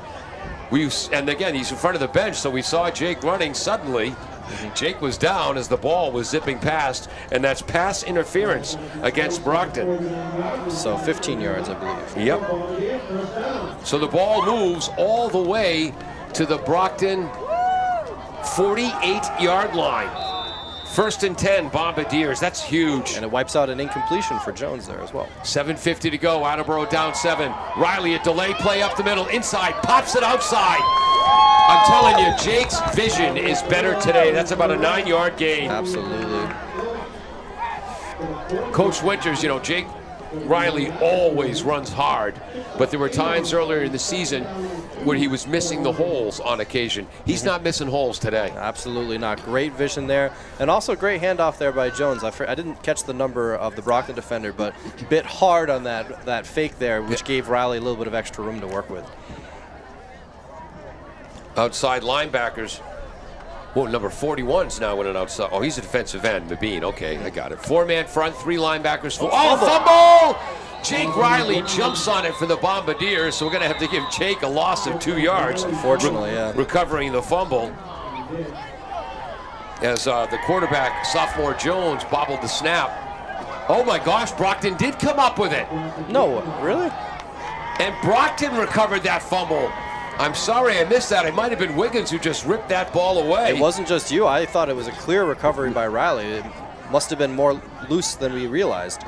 So that's not a loss for Riley. That'll be a turnover. I guess fumble on Jones. Yeah, exactly. Fumble on Jones. Paul, and it looked like the referee even motioned Attleboro recovery. He pointed in the direction Attleboro was going. That's what I was looking at. You didn't happen to catch the number, did you? I'm going to assume it was Wiggins. He's doing everything defensively. Exactly. That's a safe bet there. So Brockton takes over at their own 42-yard line. So after the big pass interference penalty, an Attleboro turnover. Ouch. 7 minutes to go in the third quarter. Here comes Brockton in that I formation. Tight end is to the left. Oh, what a hit in the backfield. Jared Santos is back in with a big left knee brace. So Santos planting Tyler in the backfield. That was quite a generous spot to give it no gain. Absolutely. Santos. Tyler there with the Tyler with the carry, Santos with the hit. Yes. And again, Santos, Kamara, and Marr have been rotating. Again, generous spot there. No gain on the play. It seemed like he had him for maybe a 2-yard loss. That's interesting there. Second down, 10 yards to go. Santos banged up. Missed a couple of games. Good to have him back out there. This time they give it to the fullback. They've ran that once in the first half for 18 yards. And that's Christian Flaherty dragging tacklers from the 42-yard line to the 48-yard line. So that's a gain of 6. Third down, 4 yards to go. Whoops. There we go. 14-7 Brockton. Clock moving, 5:45 to go, third quarter. Semedo gets the play from the sideline. Attleboro's head coach Jim Winters, also the offensive coordinator. Tommy Burns, part of that great 2013 best Attleboro football team I've ever seen. Made it to the Division I South Final, lost to Zavarian 35-28. Tommy's the defensive coordinator. Tyler running left behind the tackle Seal, the guard Alves, and the center Morse. He's close to a first down for the 5'3", 155-pound running back filling in for Turco. He's at the 49 of Attleboro. It's going to be 4th and 1. A 3-yard gain by, I believe, Tyler? Right? Yep. Yeah. Big play here. Clock moving. We're now inside 5 minutes to go. Santos on the line at defensive end. James Cole in at defensive tackle. Marr, the other offensive end, trying to see who the other defensive lineman is. Probably either Wild or Williams. McHugh, the weak side linebacker. Baldwin, the strong side linebacker. Pliska, the middle linebacker. I formation, again to the fullback, hitting the backfield, keeps his feet moving. Great hit by Will Pliska. But the second effort might have given Flaherty the first down. Looks like there's a dispute about a fumble yet again. Attleboro. Not a fumble, Attleboro's ball turnover on downs. Tackle made by Will Pliska on the fullback Flaherty. So they were not disputing a fumble, they were disputing the spot. Yeah. And it looks like the officials agree. Turnover on downs there. What a play. Great job by yes, Kevin? I didn't say anything. Sorry, Paul. But great job by the defensive line to tie up the Durfee offensive line. Pliska ran free and planted the running back, Flaherty, number 22. Hitch pass on the left to Mikey Huntington. They have got to get Mikey the ball in this second half. And Jones to Huntington. And that's a nice block by Kellen Jones out front. Also Cameron Gray, the big left guard. It's going to be an 8-yard gain. By Riley? Huntington. Huntington, I apologize. So the original line of scrimmage was their own 49. Now they're at the 43 of Brockton, 2nd and 2. Riley up the middle, bursting through tacklers, still moving the pile. And 18 members of the Brockton team finally bring him down. All right, maybe 11. Maybe 11, yes. We'll give the tackle to number 42, Xavier Cologne, the outside linebacker. Needed to, and he got, let's see. He went from the 43 to the 35. 8-yard gain. And that was the most physical, tough, never give up run of the night by Jake Riley. That is his 20th carry for 96 yards. I lost the ball. Jones, the quarterback, still has it. Yes. I don't know if that was a broken play or if I just lost where the ball was. To me, it looked like a broken play. It looked like he was going for the option to Riley, but too many Brockton players got through the line there, so nothing really developed. Loss of 1 for Jones. So it'll be 2nd down, 11 yards to go at the 36 of Brockton as Attleboro heads right to left with the wind. And again, we've got to credit Ivan Semedo, normally the starter left tackle, filling in at center today. And he's done a good job there at center. And Scott Bennett, the sophomore. Is he a sophomore or junior? I think he might be a junior. Is filling in at left tackle. Shotgun for, oh no! Throwing over the middle, reading it perfectly and nearly intercepting it in and out of the hands of Xavier Cologne. Trying to hit Huntington. and Cologne would still be running if he held on to that. Still be running. You could see it. He put his hands on his helmet right away. He knew he should have had that one. Hit him right in the hands and then straight down to the turf. Wellesley and Bishop Feion still tied at 7 in the Division II playoffs and the third quarter. North ahead of Westboro 28-7 in the third. Foxborough ahead of the Dedham Marauders 20-0. And KP in the first quarter ahead of Barnstable 7-0. Shotgun formation, high snap, Jones handles it down the left sideline to his brother, just overthrown again with the wind. That ball sailed. Trying to see who was on the coverage for Brockton. Give them credit because that was a well-covered pattern. It'll be 4th and 11 now. That was number 12, I believe. Okay, Brockton. thank you. That's cornerback Antoine. Cameron's Antoine, yep. So 4th down, 11 yards to go. Bombardiers at the 30. That's the 37-yard line. Who's kidding who? Yeah.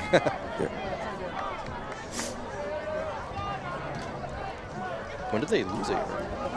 I miss. Oh, they lost a yard on first down. Oh, that's right, for Jones. Yes. Wide left is Huntington. Wide right is Murray. They fake to Riley. Blitz! Riley to Madden Murray. Madden Murray makes the catch. Did he hold on? Yes. First down, Bombardiers. Beautiful throw by Braden Jones. Great catch by Murray. He showed some hops there. Great, and actually a pretty decent coverage by the defensive back there. I didn't get the number. He had great coverage, Antoine. but it was just a better catch. Pulled it down over the defender there. Over McNeil. So they move from the 37 to the 9-yard line. 22-yard gain. And the pass. Riley running left. Breaks out of one tackle. Again, dragging the pile with him, but finally his forward progress is stopped. And again, there were 11 defenders out there. Nine Brockton defenders were part of that maul at the end of that play. So 1st and goal from the 9. Now it's going to be 2nd and goal from the 6. So a 3-yard gain for Jake. This will be the 8th play of the drive. Again, that was a 4th down and 11 play. 20. What? Sorry, who was the pass to on the left? Madden Murray. Madden Murray. 22 yards. Yes. Okay. 0. Yeah, 0. Yeah. Wide left is Huntington. Wide right is Murray. In the slot left, Riley in the backfield. Kamara, the left H-back, acts as a pulling guard, but Brockton is not fooled by that play. Short gain. Wiggins in the tackle, along with number 30, Wilmer Peralin. And is that number 2 or number 3 in there as well? Antoine Hart. So that was Riley, and that's actually lost a yard. Actually, it looks like, Paul, they lost 2 yards. Lost. Looks like it's at the 8. Thank you, Kevin. So it's 3rd and goal. So Riley flirting with 100 yards there, but -2 pushes him back. Bubble screen! Caught! Oh, caught! Again, he was at the sideline, came parallel to the line of scrimmage, made the catch, broke a tackle, and was then taken down. Kevin, did you see who made that catch? Huntington. No, sorry, I missed that. Mike Sorry. Huntington, number 1, made the catch. Thank you, Leo Johnson. So he moves to the 2-yard line. So that's a gain of 6. It is 4th and goal from the 2-yard line. Looks like they're going to let the quarter run out, Paul. And they are going to let the quarter run out. Thank you for noticing that, Kevin, and I should have done a better job of giving you time. So 3 quarters are in the books. It is 14-7 in favor of Brockton. When we get back, the second big 4th down play of this drive for the Bombardiers. Don't go away. W.H. Riley is here when it comes to heating your home or business this winter. W.H. Riley & Son always welcomes new customers. They're a family-run business serving the Attleboro area since 1873. They offer heating oil and propane with 24-hour emergency service. For more information, you can contact them at 508-699-4651 or their website, whriley.com. W.H. Riley & Son, 35 Chestnut Street, North Attleboro, a company Greater Attleboro residents have called on since 1873.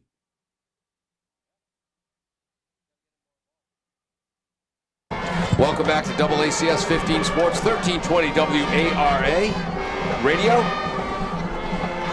In the first half, it was the Jake Riley show. In the second half, Coach Jim Winters has succeeded in getting the ball to his big outside playmakers, Mikey Huntington and Madden Murray. Nephew of the great Caden Murray. And it's the fourth quarter, so we know what that means now. It means that it's time for the brother, Kellen Jones. Tight splits on the line.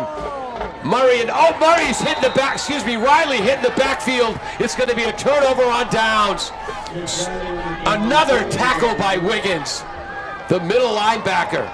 And how did he do that? The splits were so tight, yet still he came through untouched. Still he came through, and that Riley's getting up slow from that one. He's going to feel that one in the morning. So a loss of 2, I believe. Where are they putting that ball, Kevin? They're putting it at the 2-yard, the 2-yard line. Okay, no gain. So no gain. And what a tackle by Wiggins, and again, no relation to our former Patriot and former Brockton head coach, Jermaine Wiggins. So Brockton has the ball, 1st and 10. Wind has died down now, but the wind is at their back. 11:54 to go. What a stop for Brockton. Attleboro converted the 4th and 11, not the 4th and goal from the 2. Absolutely. It almost looked like he fell, Paul. Wow. Maybe the handoff wasn't clean. It's unclear. The penetration was good by the defense, though. Timeout called By Brockton. We'll find out. Oh, Leo's doing a public service announcement. Brockton started the 3rd quarter with a 4-play, 67-yard touchdown drive, a 41-yard touchdown pass to Jaden Lopes-Ribeiro. Attleboro fumbled the ball in Brockton territory. Brockton took over at their own 42. They were stopped on a 4th and 1 on a great tackle by Will Pliska. Attleboro then drove 10 plays from the Brockton 49, from their own 49 to the Brockton 2, with a great tackle by the outstanding middle linebacker Wiggins. Snuffed out the drive, turnover on downs. Here comes Brockton from their own 2-yard line. 1st and 10, heading right to left. Under center is the sophomore quarterback, Semedo. And he just ran a quarterback sneak up the middle, right? Looks like it, yeah. Great push by that Brockton line, left to right. Seal, Alves, Morse, Berthany, and Petaway. Petaway's 404 pounds, the right tackle. Oh. The right guard, Nathan Berthany, is 365. Semedo's coming off the field. Oh, no, he's getting a play from Coach. I see, okay. From the offense coordinator, Derek Barrows. So that was a quarterback sneak for 4 yards. 2nd down, 6 yards to go. At their own 6. Brockton holding a 7-point lead, clock moving with 11:14 to go. Mighty is the wide out left. That's the wide side of the field. Another wide out across the way. I formation. Tight end is right. Attleboro jumps. It might have been induced, though. It might have been induced, exactly. I couldn't tell the quarterback was going to get a play there, but then I could tell that was induced. So. Attleboro's walking back, though. Yeah. This will go against the Bombardiers. So what's the penalty situation for Attleboro, Herman? Attleboro, that is their 4th penalty. So obviously they had the 3 15-yarders. So now that's their 50th penalty yard of the game for Attleboro. 4 for 50. So somehow it's 2nd and 1. I have my head down, I look up, and Tyler's bursting through the middle of the line for a 1st down. So that was a 2nd and 1. 34. Yep. Ball is at the 20-yard line now. 1st and 10, Brockton. So what are we giving him for a gain on that? 11? No, I think 6 yards. Oh yeah. Okay. The math is a bit wonky right now. So. Cameron Gray in a defensive tackle along with James Cole right now. Defensive ends are Marr and Santos. Linebackers are Baldwin, McHugh, and Plisga running up the middle, short gain. And that was Tyler on the carry. Gain of 1, it'll be 2nd and 9. Ball at their own 21-yard line. That's the 11th carry for Tyler so far. He has 32 yards rushing, so hard-earned yards from the counterpart on Brockton. And who's number 65 in at right tackle? That's a change. Alex Muhammad is now in at right tackle for Petaway. Hope that young man's not injured again. Petaway, 6'5", 404 pounds, just a junior, but right now, Muhammad in a right tackle. Back to pass, over the middle, caught by Mighty on a skinny post. Tackle made by Huntington, but he's out over his own 40-yard line. He's at the 42. That's a 21-yard pass and catch from Semedo to Mighty. 21 yards, you said. Yep. Yes. 1st and 10 at their own 42-yard line. Oh, Gray is limping. Gray, their 3-year starter on the line of scrimmage. He limps out, coming in number 60. 60, that's Benjamin Ferret. Again, dressed today, but hadn't practiced all week. Didn't expect to see him. He's not playing offense today, but Ferret comes in at defensive tackle. And we hope Cam Gray is okay. Fills in on the defensive line, but a 3-year starter on the offensive line. He's 6'5", 275. 1st and 10, Brockton, their own 42. As we're approaching 8:20 to go. I formation. Tight end left, that's the wide side. Off tackle left, the old isolation play. Flag comes in late. Tackles by Semedo. And Santos there. That was 34 in the carry. Oh, 34. Okay, I wasn't sure if it was 22 or 34. All right, so that's a gain of... And this goes against the Bombardiers. And this is a 10-yard. It was like a face mask penalty, Paul. 15-yard. That's the, fourth major penalty. Fourth 15-yarder, yes. So 65 yards of penalty yardage for the Bombardiers today. Thank you, Kevin.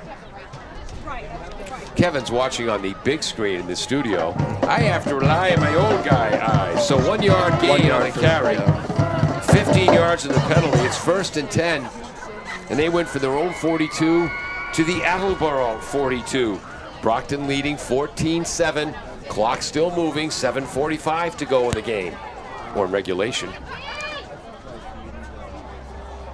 Tight end is to the right. Ball's in the middle of the field. Brockton moving right to left in an I formation. Semedo takes the snap. Isolation to the left. Will Plisga with another big hit, but Tyler moves from the 42 to the 40. 2-yard gain. Again, 5'3", 155. Kid's a football player. 2nd and 8. Again, harder runs here. 13th carry for 35 yards there for Tyler. So Semedo in a defensive tackle. Marr and Santos are the ends. Sorry, go ahead. Cole's the other defensive tackle, yep. I was just going to say, Tyler's obviously giving them exactly what they want right now as the clock is winding down. Yeah. So they're just trying to grind out time here. Kellen Jones is now in at strong side linebacker. McHugh, the junior, the weak side linebacker, who's been outstanding defensively this year. 6:43, 6:42, 6:41. Brockton trying to drain the clock. I formation, tight end left. Wideouts each way. Play action pass. Looking for the post. In and out of the hands of the receiver because of the outstanding defense of Michael Huntington. And that time, the sophomore quarterback, Marcio Semedo, he threw a bullet sidearm.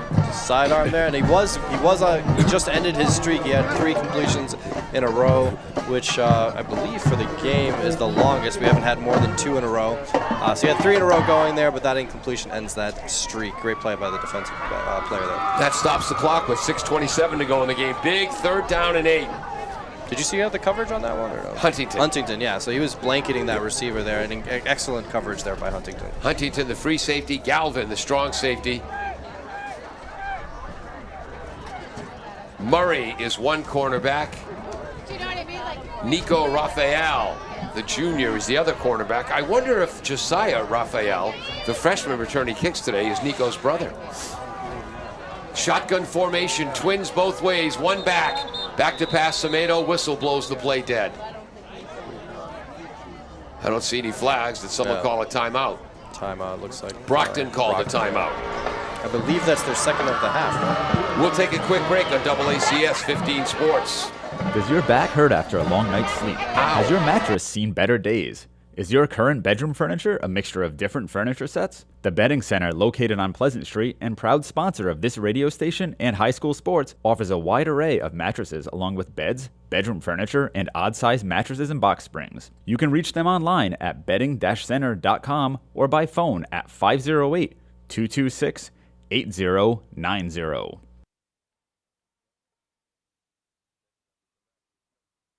Welcome back to AACS 15 Sports. Paul Healy along with Herman Servatius. Kevin Callahan in studio running our graphics and using the big screen TV to see what I can't because I'm old and broken. 3rd down, 8 yards to go. Brockton, they lead 14-7, 6:24 in the game. Shifting their formation around. Wide left is Williams. Twins both ways, shotgun formation. Somebody moved. Was it the Bombardiers or the Boxers? Both sides, of course, accusing the other. It's hard to tell. The white hat, Bill Breinstein, is indicating illegal procedure by Brockton, and it is. So instead of being 3rd and 8, it'll be 3rd and 13. 4th penalty on Brockton there for 30 yards total. Of course, 5 penalties for Attleboro for 65 yards we were talking about during the break. They're at their own 45. Again, spread formation. 2 wideouts, 2 slots. The running back, Tyler, to the right of the shotgun quarterback, Semedo. Back to pass. Attleboro is sending 5 deep up the left sidelines. Mikey Huntington breaks it up. His second big defensive play on this drive. Pass intended for Jado Lopes Ribeiro. It'll be 4th down. Way to go, Mikey. 2 plays in a row, Mikey, with the pass defense. 2 plays in a row. Huntington with great pass defense there, and almost looked for a second like he was going to get a one-handed interception there. The way I don't know if you saw the way he reached up as if he was trying to snag it, but then he just knocked it down, which is a smart play. I think also Ribeiro turned from receiver to defensive back. Absolutely. Brockton is in punt formation. 4th and 12 from their Attleboro 45. Well, what can sometime happen at this section of the field? Fake punt territory, sometimes. is what you always tell me. Mighty. Oh, a low block. punt. Was that hit? I think it went off his foot wrong, but this punt is still rolling. Still rolling at the 4, at the 3. That punt was never higher than 6 feet off the ground, and it worked. And look at Mighty, the punter, jumping up and down by complete accident. As if he scored a touchdown there, yeah. The ball is being marked where? At the 3-yard line, I believe. So that's a 43-yard punt. That was never more than 6 feet high. No, I actually think it might. I think he kicked it into somebody's helmet. If it was blocked, it wouldn't have had that much momentum. I think so. I think it skipped off someone's helmet. Wow. So Attleboro takes over their own 3. That is For our viewers here, you can watch that back on our YouTube channel there. You let us know whether that was off someone's helmet or not. Paul thinks that the trajectory could not have gotten that way. So Attleboro at their own 3-yard line, 1st and 10. Bubble screen to the left to Madden Murray. Makes the catch. He's across the 10-yard line. Close to 1st down yardage. Tackle made by The defensive tackle was in there, number 70, Seal, who's had a ton of tackles. Mr. Wells said that. So that was 1st and 10. Jones to Murray. Oh, yeah. And that's going to be a 9-yard reception. Clock is moving. 5:15 to go. And again, not only did that punt roll for over 35 yards, it took time off the clock. Trips to the right, the wide side. Ooh, that pass. Trying to hit Lennon. Excuse me. Yeah, Pat Lennon heading out to the flat.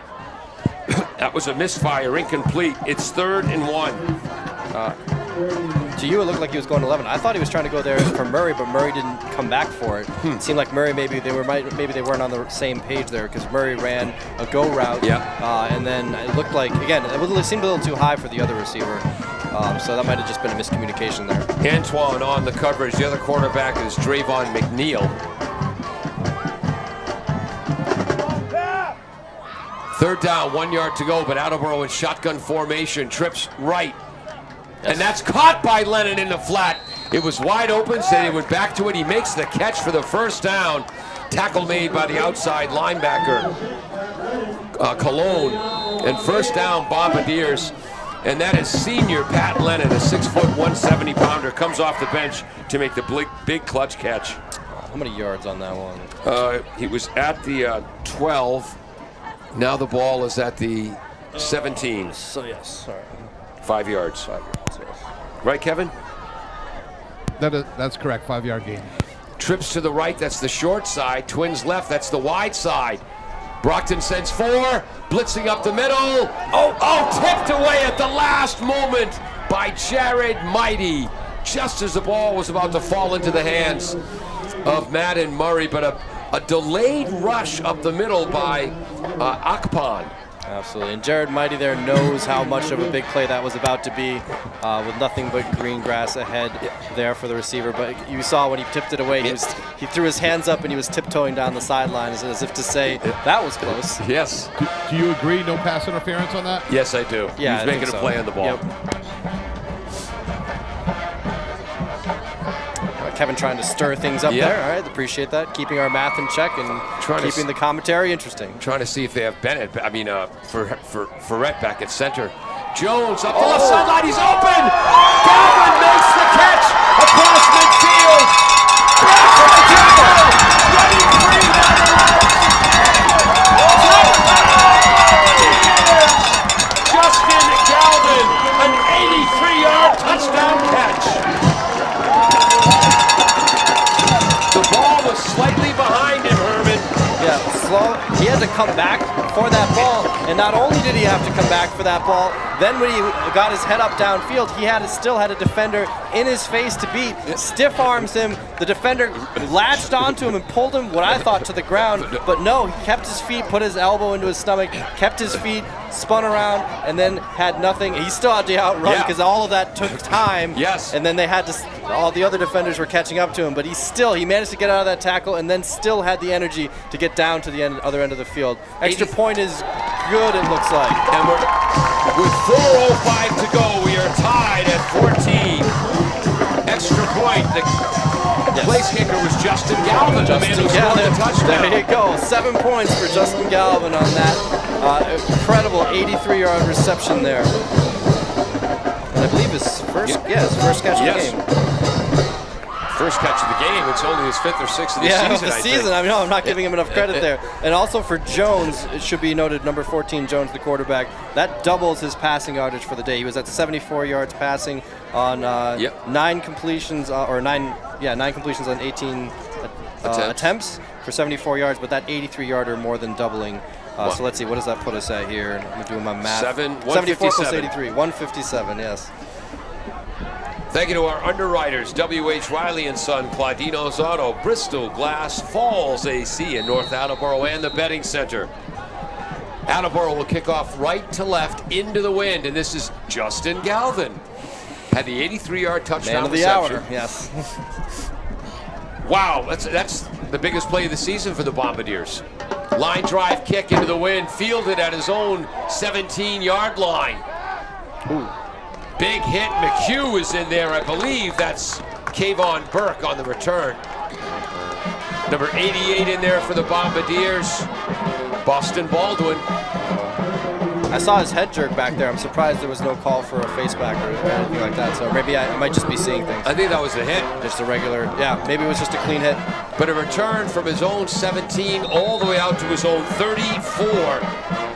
Brockton has the ball at their own 34-yard line, 1st and 10, 3:57 to go in the game. Brockton moving right to left with the wind. Technically, it's moving diagonally from the upper right of your screen to the lower left. Cam Gray is back at defensive tackle. Good to see him. Yep. I was going to say to our viewers out there for watching back on that play that I was telling people to go back and watch for who recovered that fumble. That's another play you're going to have to rewatch, that 83-yarder there. Yep. Kellen Jones, an outside linebacker. They give up the middle to Tyler, breaks a 1 tackle, but not a second. And who is that? Will Pliska with another tackle for the Bombardiers. Who else? Yes. But that's a 3-yard gain for Tyler. It'll be 2nd down, 7 yards to go.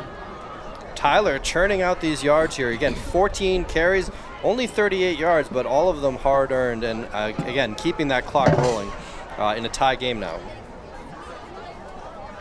So ball, that's 35. We'll call that the 37-yard line. 2nd down, 7 to go. Clock is 3:20 and still moving. Twins both ways. Right side is the wide side. Tyler to the right of the shotgun quarterback, Semedo. Attleboro rushes 5. Oh, big hit of the quarterback. Tipped by Kellen Jones, blitzing from the strong side linebacker spot.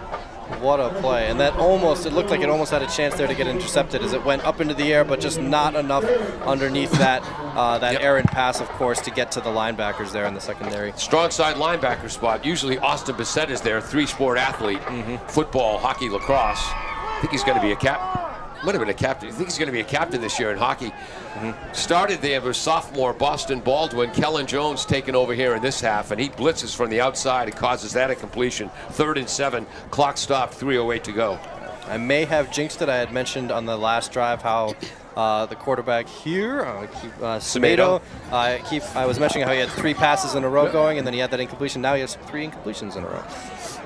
So a different kind of streak going. Cameron Gray and James Cole, the defensive tackles. Marr and Kamara, now the defensive ends. And is that another timeout? Timeout by Brockton, I believe. I think it's Brockton. We'll be right back on AACS 15 Sports. W.H. Riley is here when it comes to heating your home or business this winter. W.H. Riley & Son always welcomes new customers. They're a family-run business serving the Attleboro area since 1873. They offer heating oil and propane with 24-hour emergency service. For more information, you can contact them at 508-699-4651 or their website, whriley.com. W.H. Riley & Son, 35 Chestnut Street, North Attleboro, a company Greater Attleboro residents have called on since 1873. Welcome back. The Attleboro players trying to get their fans going. Wellesley leading Bishop Feehan 14-7 in the 5th quarter in Division 2. In Division 3, North Attleboro 35-7 over Westboro in the 4th quarter. Foxborough 35-0 over Dedham. King Philip 14-0 over Barnstable. Semedo back to pass. Again, the Bombardiers blitz. Again, they get to him. Jared Santos was there first. No, that's 16, Marr. Marr was there, and along with Burns again. Excuse me. What a play. Kellen Jones. So that line of scrimmage was the 37. Now they're back to the 28.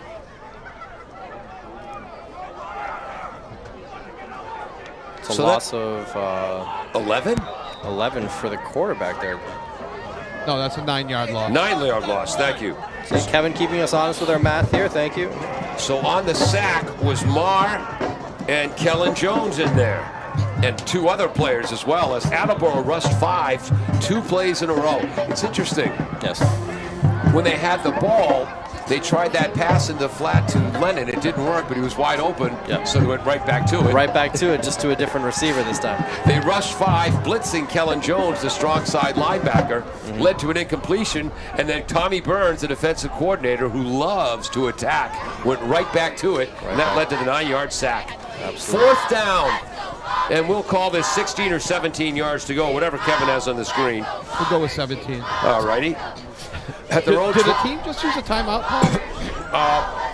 If they used one before that play, did they Yeah. use another one? Oh, no, it's for the chains. They're setting the chains. Oh, okay, thank you. Oh, okay, that makes sense.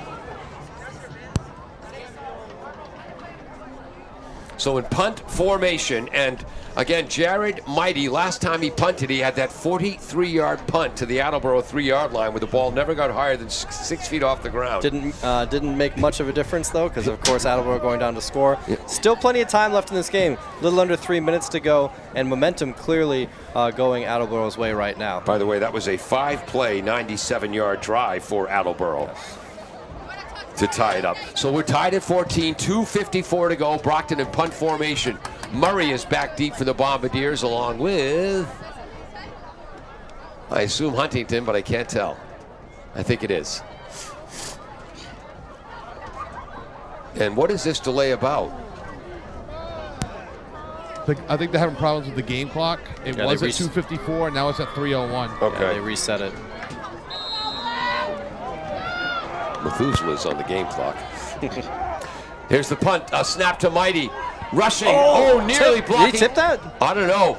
It rolls by Madden Murray, and he touched it. He's going to... Oh, he didn't touch it, I guess. And another huge roll for Jared Mighty. That is... Yeah, Brockton thought he touched it. He did not. But again, that is the 3rd punt today by Brockton that's benefited from a big roll. And Attleboro just gave up over 20 yards of field position.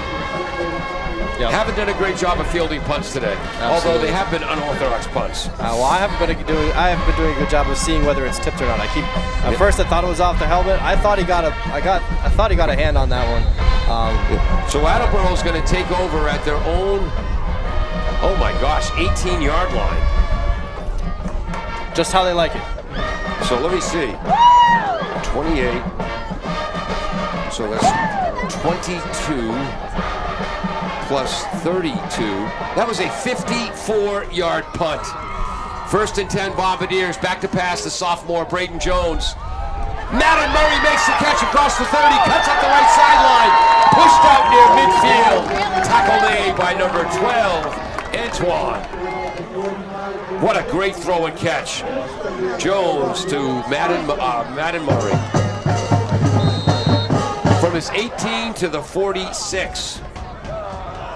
So 28 yards. So Madden Murray. Madden Murray.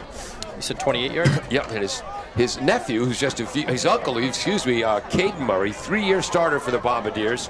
Madden might end up being a 4-year starter. Kamara goes in motion right to left, creating trips on that side.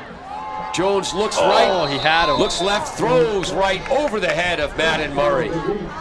Nice rush from the outside by number 41, a delayed rush by defensive end Mabeen. 2nd and 10. 2:32 on the clock.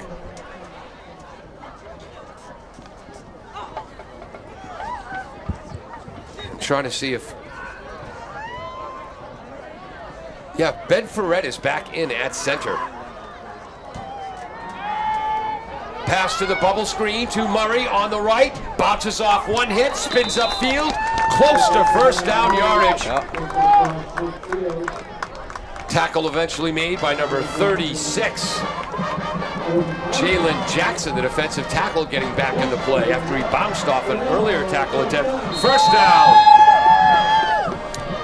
Brayton Jones to Madden Murray, moves from the 46, his own 46, to the plus 43. So 7 plus 4, 11 yards. 1st and 10, back to pass Jones. Gets his brother Kellen. Stutter steps, hit, taken down at the 40-yard line. That was a nice open field tackle by Wiggins, Ahmad Wiggins. Who's that last pass to? To his brother, Kellen. So No, the previous one. Joe, To Murray, Murray. right? Yeah, that's what I thought. So Thank that's you. for the 47. Whoops. Flip pass outside. So that line of scrimmage was the 39. So it was 2nd and about 5. Now it's going to be 3rd down and 3. And I missed completely what happened on that play. That's my fault. Apologies. Distracting him with stats. Who made? I'm not sure who caught it, but it was just a screen pass for a 3-yard gain. All right. +3. Thank you. 3rd down, 3 yards to go.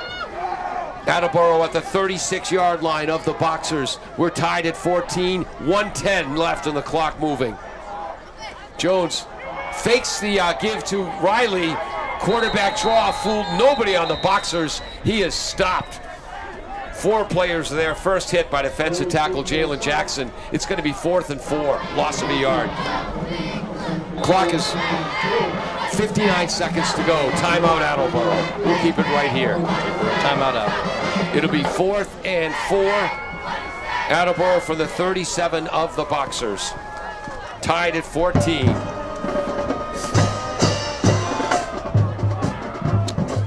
This drive started at Attleboro's 18-yard line after the 54-yard punt by Jared Mighty. Wow. Attleboro has started with a 28-yard pass to Madden Murray, an incompletion, then an 11-yard pass to Murray. A pass to from Braden Jones to his brother, senior captain Kellen Jones, and then a pass to who knows who for 3 yards. A loss of 1 on a quarterback draw on 3rd and 3. So Attleboro faces a 4th down, 4 yards to go at the 37-yard line of the Boxers.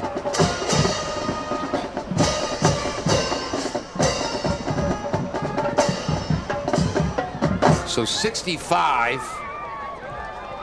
Nick Andrade is in at right tackle. Ferret is back at center. I wonder if Semedo got hurt. 4th down. Kamara comes in motion to the right. False start. Oh, no. Offsides against the Boxers. That's huge penalty yards there by the Brockton Boxers right now. On 4th and 4. And the Bombardiers get a 1st down, 1st and 10. 5-yard penalty, right? Yep, put the ball at the 32 of the Boxers, 57 seconds to go. So technically no time should have run off the clock. And that could matter. That could matter, yes. So yes, obviously we've talked a lot about how Attleboro is far outgaining Brockton in penalty yardage, but that one a costly one there for 5 yards for Brockton. Their 5th penalty for 35 yards. Shotgun snap again. Kamara comes in motion from left to right to create trips right. Jones is rushed. He'll try to scramble. He'll be ripped to the turf by Alion Hart, the senior 6'2", 165-pounder. Someone slow to get up there. That's going to be a sack. It's a loss of 1 yard. 47 seconds to go. Attleboro calls timeout. 2nd down, 8 yards to go. Want to thank our underwriters, W.H. Riley and Son in North Attleboro.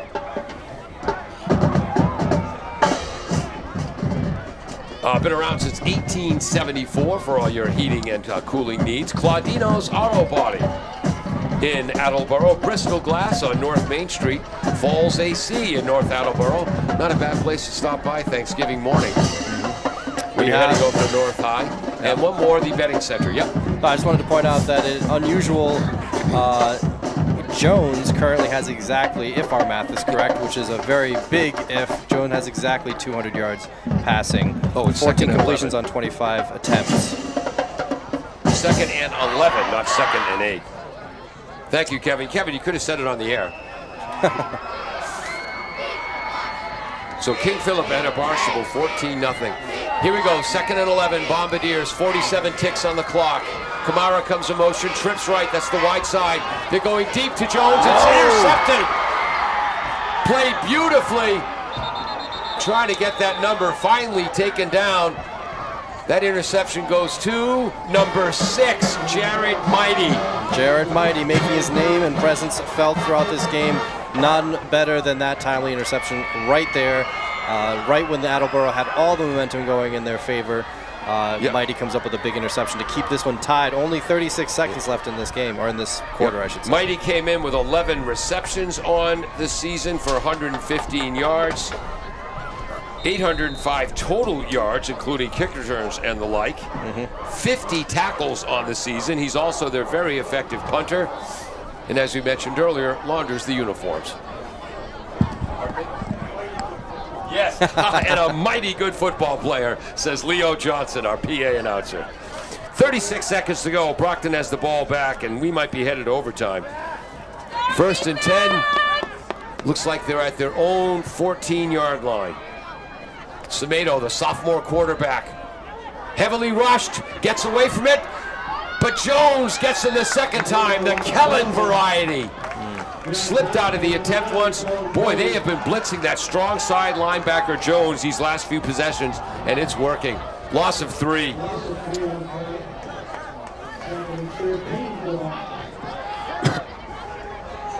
And they're letting the clock run. 12 seconds to go.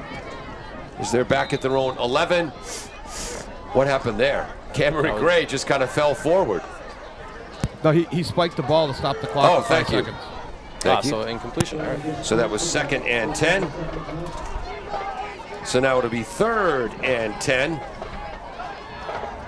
from the 11-yard line.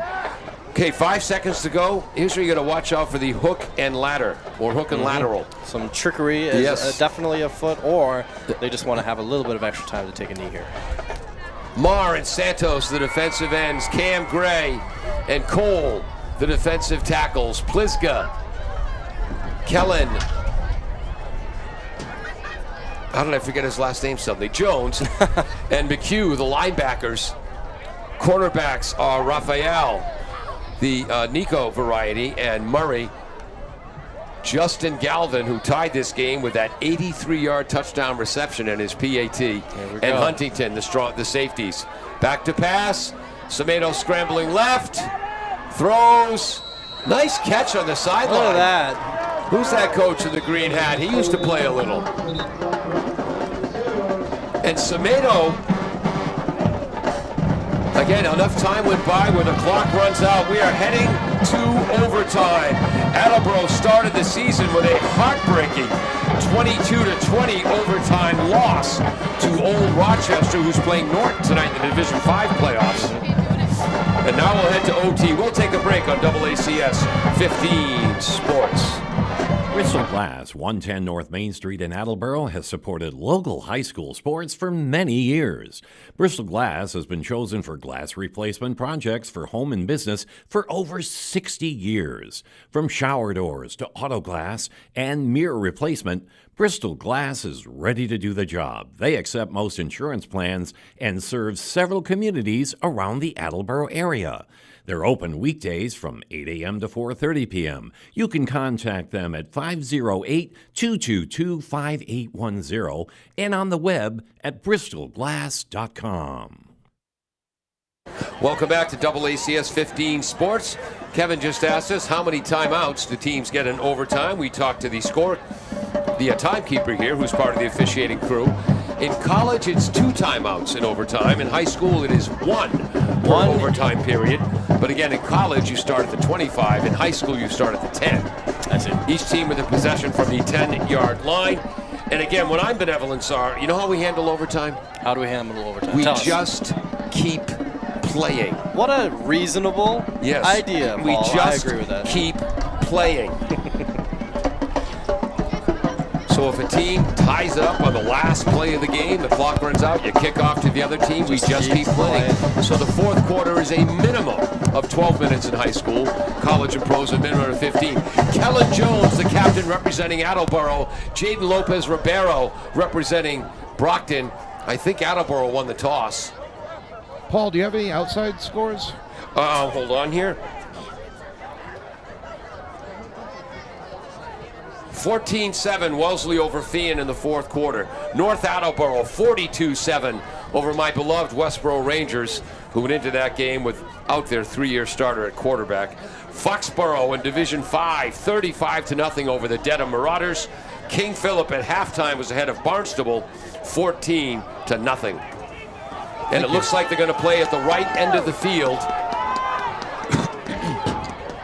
Hey, Paul, I'm sorry, one last Yes, question. please. Overtime, the clock is inconsequential now, correct? That's correct. And do they have to go for 2 if they score a touchdown? You know, they do. I believe so. When the overtime game we had earlier this season was the same thing. Yes, exactly right. But yeah, the rule used to be in the second or third overtime you had to go for 2, but now it's right off the bat. Right off the bat, You've got to go for 2. And I think so they're trying to expedite these overtimes? Yes. Or are they just worried about injury and fatigue to the players? I'm not sure. Both. Both. Yep. Can be all of the above, apparently. So Brockton begins first at the 10-yard line. 1st and 10, the first possession of overtime. We are tied at 14. Brockton will play Durfee, I believe. No, who does Brockton play on Thanksgiving Day? Oh, Bridgewater Raynham. Attleboro will be at North Attleboro. I formation. Tight end is left. They run an ice to the right. Tyler's hit by McHugh first. The big junior who's done so well at weak side linebacker. Who's that as well? Wild was in there, number 70, Cole, number 76, excuse me, and Cam Gray, but McHugh came in. We'll give a gain of 1 because we're generous people to the Tyler. Yes. Trying to see, and he's, again, just a sophomore. Again, 39 hard-earned rushing yards by Tyler here today on 15 carries. Now number 70 in at left tackle. Oh, that's Seal. That's where he starts. No, number 65, Muhammad, still in at right tackle. Throwing over the middle, touchdown to Jared Mighty on a slant pass from Semedo to Mighty from 9 yards out. 6 points, Brockton. Boy, what a game Jared Mighty's had.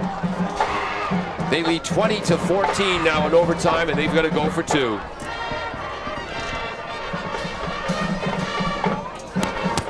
Interesting that Brockton scored on their first drive in the first half, first drive in the second half, and first drive in the overtime.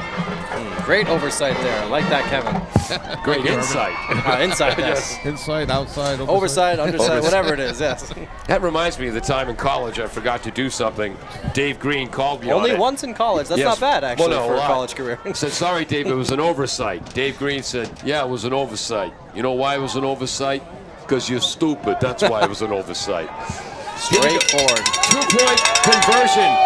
4 receivers to the right of the formation. 1 back is Tyler.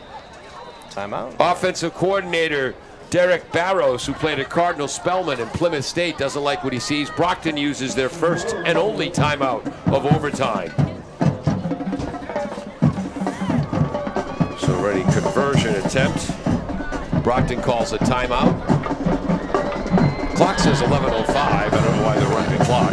As Kevin pointed out, clock is inconsequential here. My back is not doing well here, folks. Absolutely. What do you have for Jake Riley's yardage? Jake Riley, he's made me go into the second column here. So he has 23 carries for 97 yards. Wasn't quite able to break that 100-yard barrier, but they're going to have a shot at it. So Gray and Cole continue as the defensive tackles. Santos is out there at defensive end along with Marr. And again, 4 receivers to the right of the formation. 3 to the right, 1 to the left. Shotgun formation, Semedo, out pattern. They're going to throw a flag. Their feet got tangled. They're calling pass interference on Justin Galvin as his feet got tangled, I believe, with Mighty. Might have been Ribeiro. So we'll see what happens. They'll move half the distance to the goal, right? So that'll be a 5-yard penalty on Attleboro, I believe. Did they snap it from the 2-yard line originally? If that's the case, they would move it to the 1, correct? Oh, so it's a 1-yard penalty, all right. The 1.5. Okay, they snapped it from the 3. Now they're moving it to the 1.5. Thank you. Oops.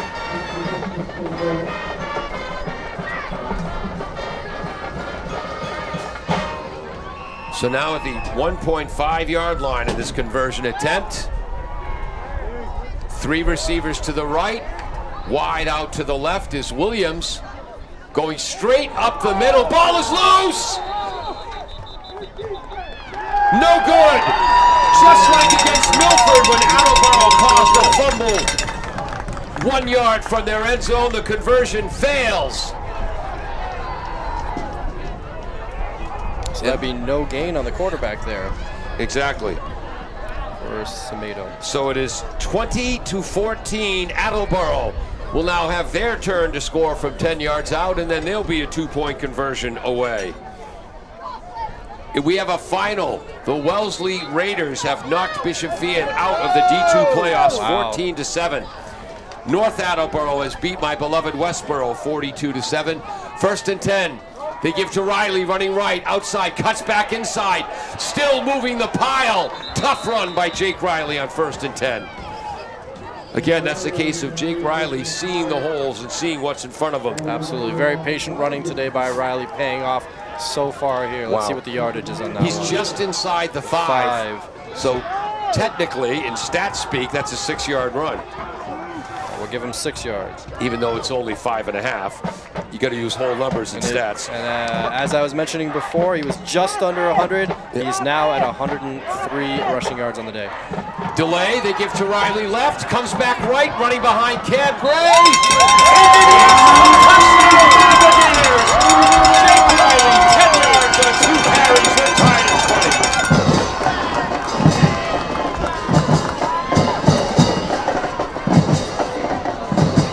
And now a 2-point conversion or a double overtime.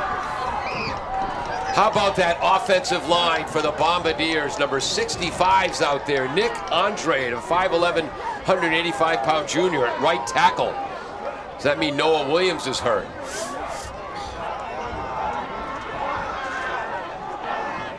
Ferret is returned to center, trying to see if Bennett's still at left tackle. Bennett is still at left tackle, so that means Semedo is shaken up as well. Shotgun formation. Huntington is to the right of the quarterback. Runs to the corner. Touchdown pass! The conversion pass to Mike Huntington. Bombardiers win. Bombardiers win 22-20.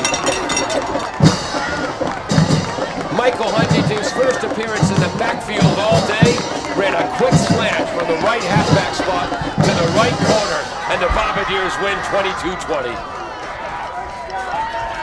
That was a hard-fought victory. My heart goes out to Brockton. They played hard, they played with class, but the Bombardiers prevailed at the end. And look at that sportsmanship between Ferret of Attleboro and Jaden Seal, who played great for Brockton. Oh my God! A tale of 2 passes there. If you remember, the last pass by Jones before that was an interception at the end of the game, if you remember. And then his next pass after that, as you mentioned, 2 runs for Riley there in overtime to send it into that 2-point conversion attempt for the win. So a tale of 2 passes right there, which is quite incredible. His previous pass, an interception, which could have been game sealing if Brockton had gone on to win this one, and instead his next pass, a touchdown on a 2-point conversion attempt to end the overtime period and prevent a second overtime. Wow. What do you got for, you got stats for us? I got some stats for you. Let's see here. So we got 27 attempts for Jones here today, 15 completions for 203 yards. Wow. So an incredible day for Jones here throwing the ball around. But you cannot say enough as well about Riley. A touchdown and an interception, right? Touchdown and an interception, Right. Yes, that is correct. And then how about Riley? And let's see, Riley here. We have, let's see, 25 carries. He did break the century mark, 170 yards, and he got 2 touchdowns in this game. The first one, of course, coming on his 16th carry in the second half, and then, of course, the second touchdown there coming right at the end in overtime to set up that 2-point conversion for the win there. We do have a touchdown for Huntington, a receiving Galvin. Galvin had the 83-yard receiving touchdown. Oh, I must have misplaced this one. Yes, you are correct. The touchdowns were Riley. Yes, I put it in the wrong spot. Yep. Yes, Galvin had the 83-yard touchdown, which of course doubled Jones's yardage at the time, and then now, of course, him ending with over 200 yards passing. Number 0, Madden Murray. Of course, he didn't have any touches at all in the first half, as we had talked about. Then he had touches of receptions of 22 yards, 9, 28, 11 for a total of 70 yards. 4 receptions for 70 yards on the day, so making his presence felt in that second half after no touches in the first half. And we had mentioned that at the halftime. He needs to get more involved, or they needed to get him more involved there. And those are most of our stats. The other stat, which is now, as you say, forgettable. If they had lost this game, we would have definitely talked about it. But their penalty yardage, Attleboro with 5, or technically 6 if you count that 1.5, half the distance to the goal yard. 6 penalties for 65 yards on the game for Attleboro. Want to go over to the other side? Very quickly, Very quickly on the other side, 5 penalties for 35 yards for Brockton. Let's talk about the quarterback, Semedo, real quick. 6 completions on 15 attempts for 116 yards. He did have a rushing touchdown, you have to credit him for. The running back, as we had mentioned, their starting running back out with an injury. Tyler coming in to replace him. 15 carries for 39 yards, no touchdowns for Tyler there. And then a smattering of rushes for other players. Of course, the quarterback there as well, he ended with 4, he had 6 carries for 4 yards in that rushing touchdown, which I believe happened in the first half, if I'm not mistaken. I'm not sure on that one. Yes, that was 2 yards of their first drive. Yeah, their first drive. Yes, absolutely. Then, of course, we'd be remiss if we didn't talk about number 6. And what was his name? Jared Mighty. Mighty, the name that keeps on ringing true. Incredible all-around player, making plays all around the field. His receiving totals for the day, 5 receptions for 75 yards, and then he did have 2 carries for 4 yards on the day. And a great job punting. All day long, hitting Attleboro deep. And we also have to mention middle linebacker Ahmad Wiggins came into this game with 57 tackles on the season. I think he had 57 tackles tonight. Yeah, absolutely, all by himself. Yes. Kevin, do you have any comments, anything to add? Game 1 started the season with a 22-20 loss. Good to see Attleboro turn it around as they get ready for Thanksgiving with a 22-20 win.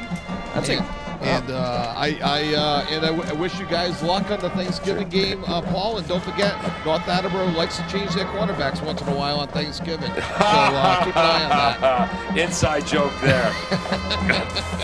Funny.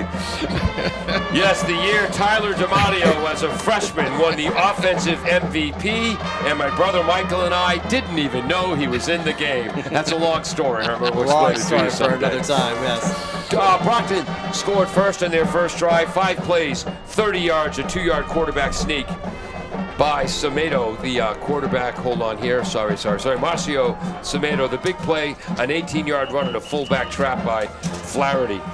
Attleboro came back late in the half with a 68-yard, just under 9-minute drive, 14 plays. Jake Riley had the ball on 12 of those 14 plays, 11 rushes, 1 completion. That tied the game at 7. Brockton went up 14-7 early in the fourth quarter, a 4-play, 67-yard drive, 41-yard touchdown pass from Semedo to Jaden Lopes-Ribeiro. Bombardiers tied it with under 5 minutes to go on a 5-play, 97-yard drive, 83 of them coming on a touchdown pass to Galvin, who broke a tackle at about the 45-yard line, cruised in the rest of the way. In overtime, Brockton scored first on a 9-yard pass from Semedo to Jared Mighty. The conversion was no good from the 1.5-yard line as Brockton fumbled before they could get in. Attleboro, Jake Riley, 2 carries, 10 yards for the touchdown in overtime. The conversion pass from Braden Jones to Mikey Huntington, 22-20. Attleboro wins. We got to get out of here. Our crew wants to go home. Overtime game. I'm Paul Healy along with Herman Servatius, Austin Ricketts on camera, Kevin Callahan running our graphics. Say goodbye, Kevin. Goodbye, Kevin. There you go. You got it right that time. Jim Jones, our engineer in charge. Thank you so much for joining us in AACS 15 Sports.